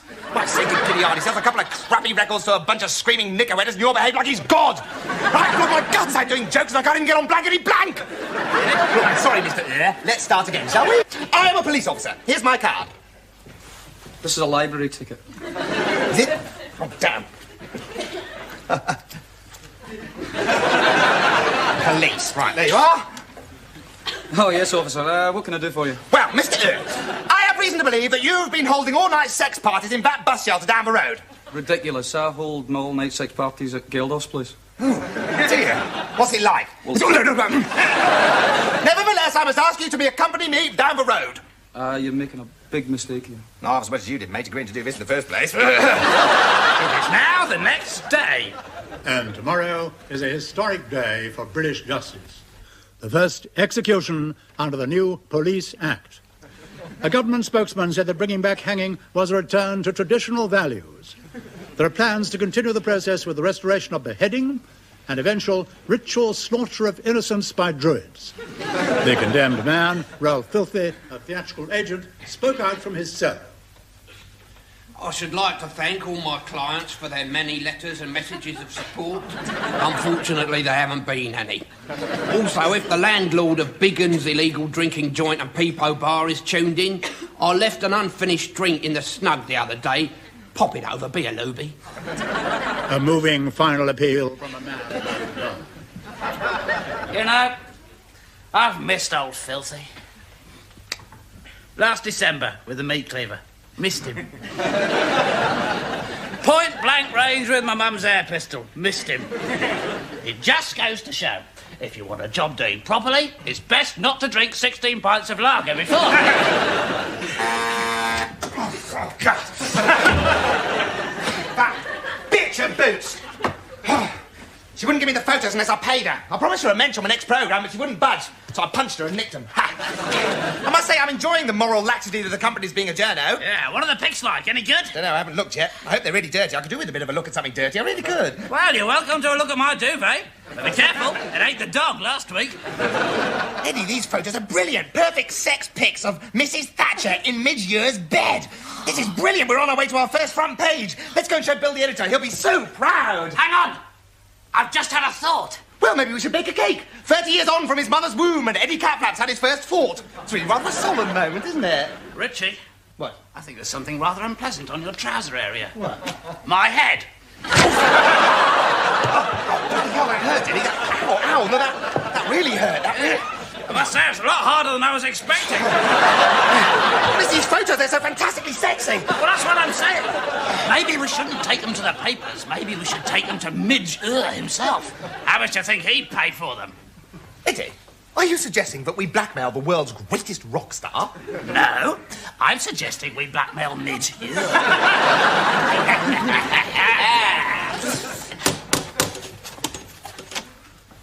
Oh, hello again, officer. Aha! We're not police officers, Midge, you poor dupe. We're journos! God, the scum. That's right, from the Daily Bastard! That's us! Our cards!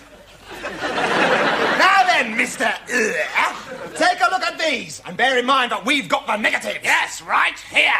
No, we've got the negatives in a highly secret place. Not very nice, are they? Let me paint a little picture for you, Mr. Midge. Imagine a record store where your new album, U-Vox, has just come out. I shall play a mother, Eddie, my daughter, Cynthia. Action! Oh, Mummy, look at the lovely new album by Ultravox. Can I buy it? He's so handsome and talented, even though he sings like he's got a whippet down his trousers. No, you may not buy it, Cynthia. Midge is a filthy pervy. I read it in the Daily Bastard. Not a very pretty picture, is it? Not really, no. Of course, for £200,000 million. Yes, and the royalties from your fantastic single, Shut Up, Your Face. What's the matter, you? Hi! Gotta no respect, shut up, your face. Fantastic, hardy, half decent bit of work you ever did. Yeah, so if you give us all that... Then these pics need never see the light of day. Well, that would be a shame. What?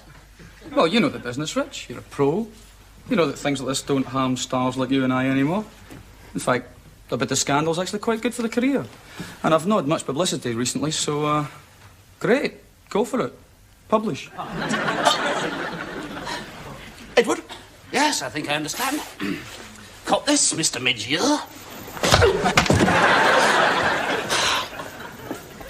God, how embarrassing.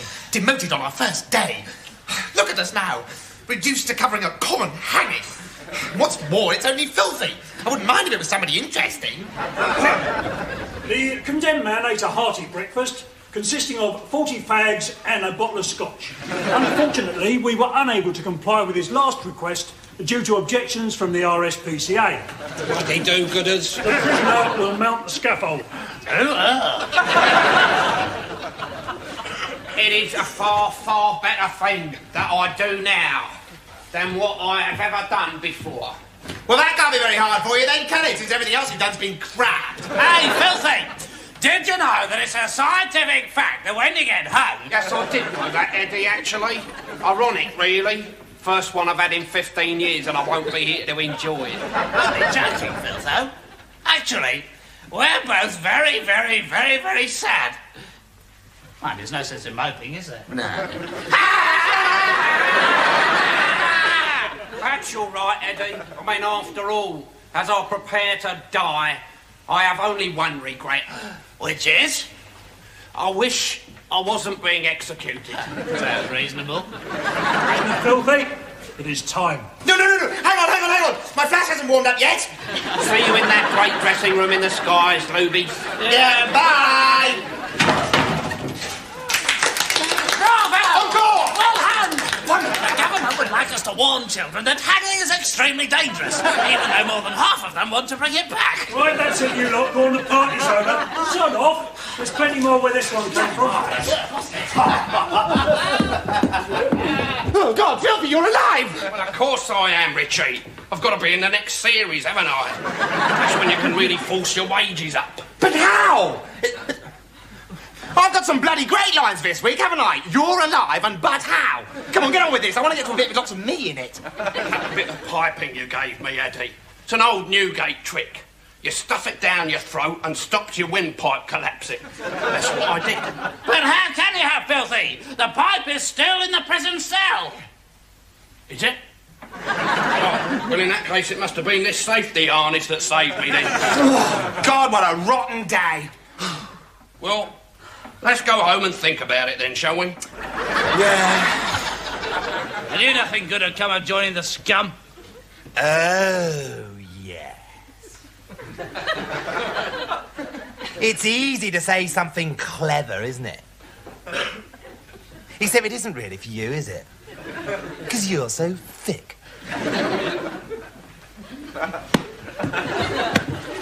Look, boys, shut up, I'm trying to think. Now, it strikes me that what we should do is take a leaf out of Midge's book and do what he does. What? Wander about with designer stubble wiggling our butts like we just sat on a Magimix? Edward, you seem absolutely determined to ruin whatever chance we ever had of being bought a drink in the bar by him after the show. He's got pots of money, you know.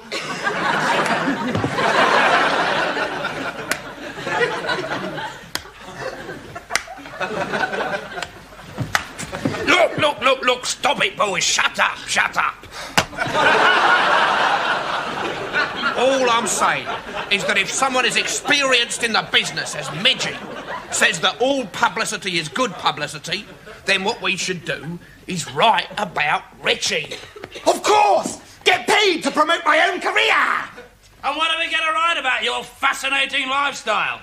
Drunk has-been goes to the pub. Fat failure cricks his neck, ogling girl's bottom. Well, it's better than you, isn't it? Lobotomized blubber mountain farts occasionally. Yeah, well, it's not me that's trying to be scandalous, is it? Well, lots of what I do is very fascinating indeed. I'm sure the Gen Pub will be very interested to read about my outrageous exploits. That's right, Richard, you tell him. Yeah. Like what? What about my drug problem? Which is? Well, we've run right out of aspirin, and I'm getting very fond of night nurse. Oh, great. I can just see the headlines now. Richie Rich pinches a 4-ounce cheeseburger. I spent all my cash on night nurse, wailed the has-been to anyone else prepared to listen, which was no one. Look, can you boys have forgotten so soon the first rule of journalism? Lie. Of course. Just make it up. It's got to be spicy and with it. Sex, drink, nightclubs. I've got it. Richie has some sex and a drink in a nightclub. No. What about Richie has sex with a knight whilst drunk in a club? Good. What about Richie gets put in the club by a drunk during the night? Richie, don't be ridiculous. That's far too chintzy. Yes. What you need is innuendo. Of course. And I am the king of innuendo. What about Richie grasps his whopper in a club? His drink, I mean, madam. Fabulous!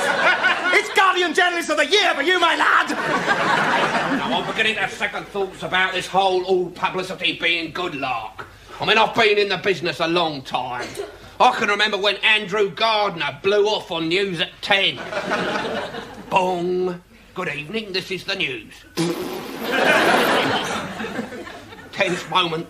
The nation held its breath. So did Anna Ford, I'm told. What a nice story, Filthy. Is it relevant? Of course it's rel, Richie, darling. Couldn't be reller. Now, it seems to me that as journos, you are in a unique position to destroy careers here. And if you destroyed enough of them, there'd only be me left. Exactly. Filthy, are you suggesting that we systematically smear everyone in British show business until there's only Richie Rich left and then the BBC will have to give him a job? Well, why the hell not? I deserve a lucky break as much as anyone.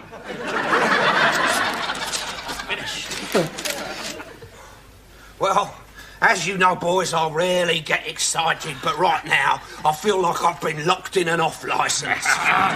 This must be the most comprehensive piece of libel in the history of journalism. Every single person in show business individually slandered with you totally exonerated, Richie. There can't have been such a catalogue of lies, half-truths and self-congratulations since since Ian McGregor's account of the miners' strike. Now, you're sure we've got everyone here? Ooh, Vera Lynn. Vera Lynn. Adolf Hitler's lover, rumoured to be a man. Grange Hill kids. Yes, the love children of Jimmy Savile and Nana Muscuri. Outrageous! Lofty from EastEnders. Well, you know why they call him Lofty? It's incredible, isn't it? We must have the whole of show business there. From the very bottom, Roland Rat. to the very top, Benny Hill. The governor. Benny Hill. The Beeb's got Ronnie Barker, but ITV's got the governor. Benny, 150 years in the biz. And still telling the same joke. Yeah? No, I've seen the original seaside postcard he got it off. A national treasure. Right, come on, we've got the dirt. Let's go and show Mr. Wacker.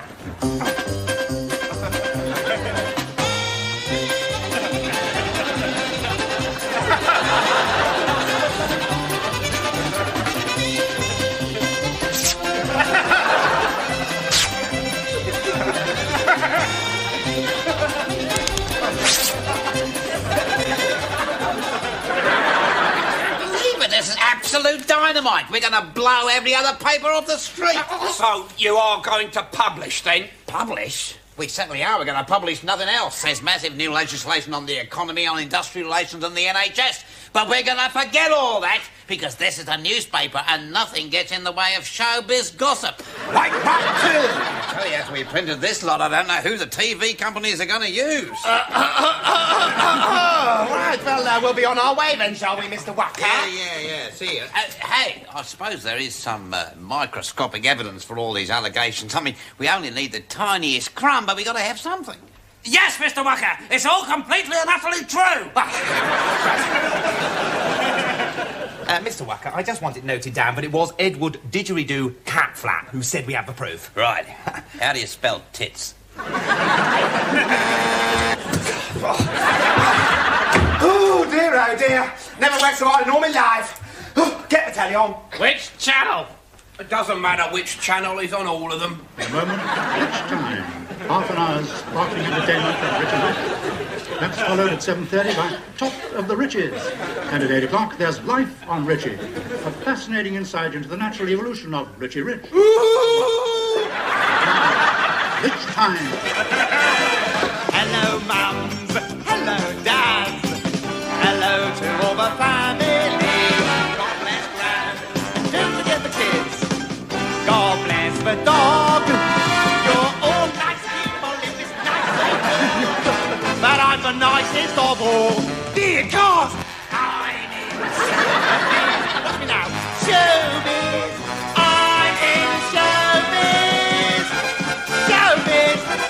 Showbiz. So drive safely and the best of British. The best of British to you. From me, everybody. Good old Richie Rich. I think it's rubbish. I'm going to vomit. I can think of no higher compliment. Jack, this is brilliant. I did this. All the family, mums, dads, grands, and of course the kids. Don't forget the kids. Look after mum, kids, and try and steer clear of the loony death. Hello, yes, British Airways. No, I cannot hold. This is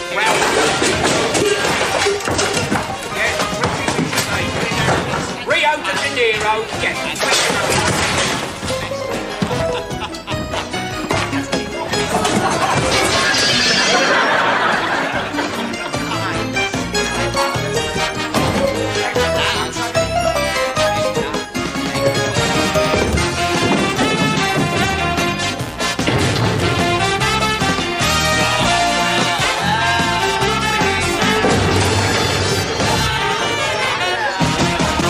Made it.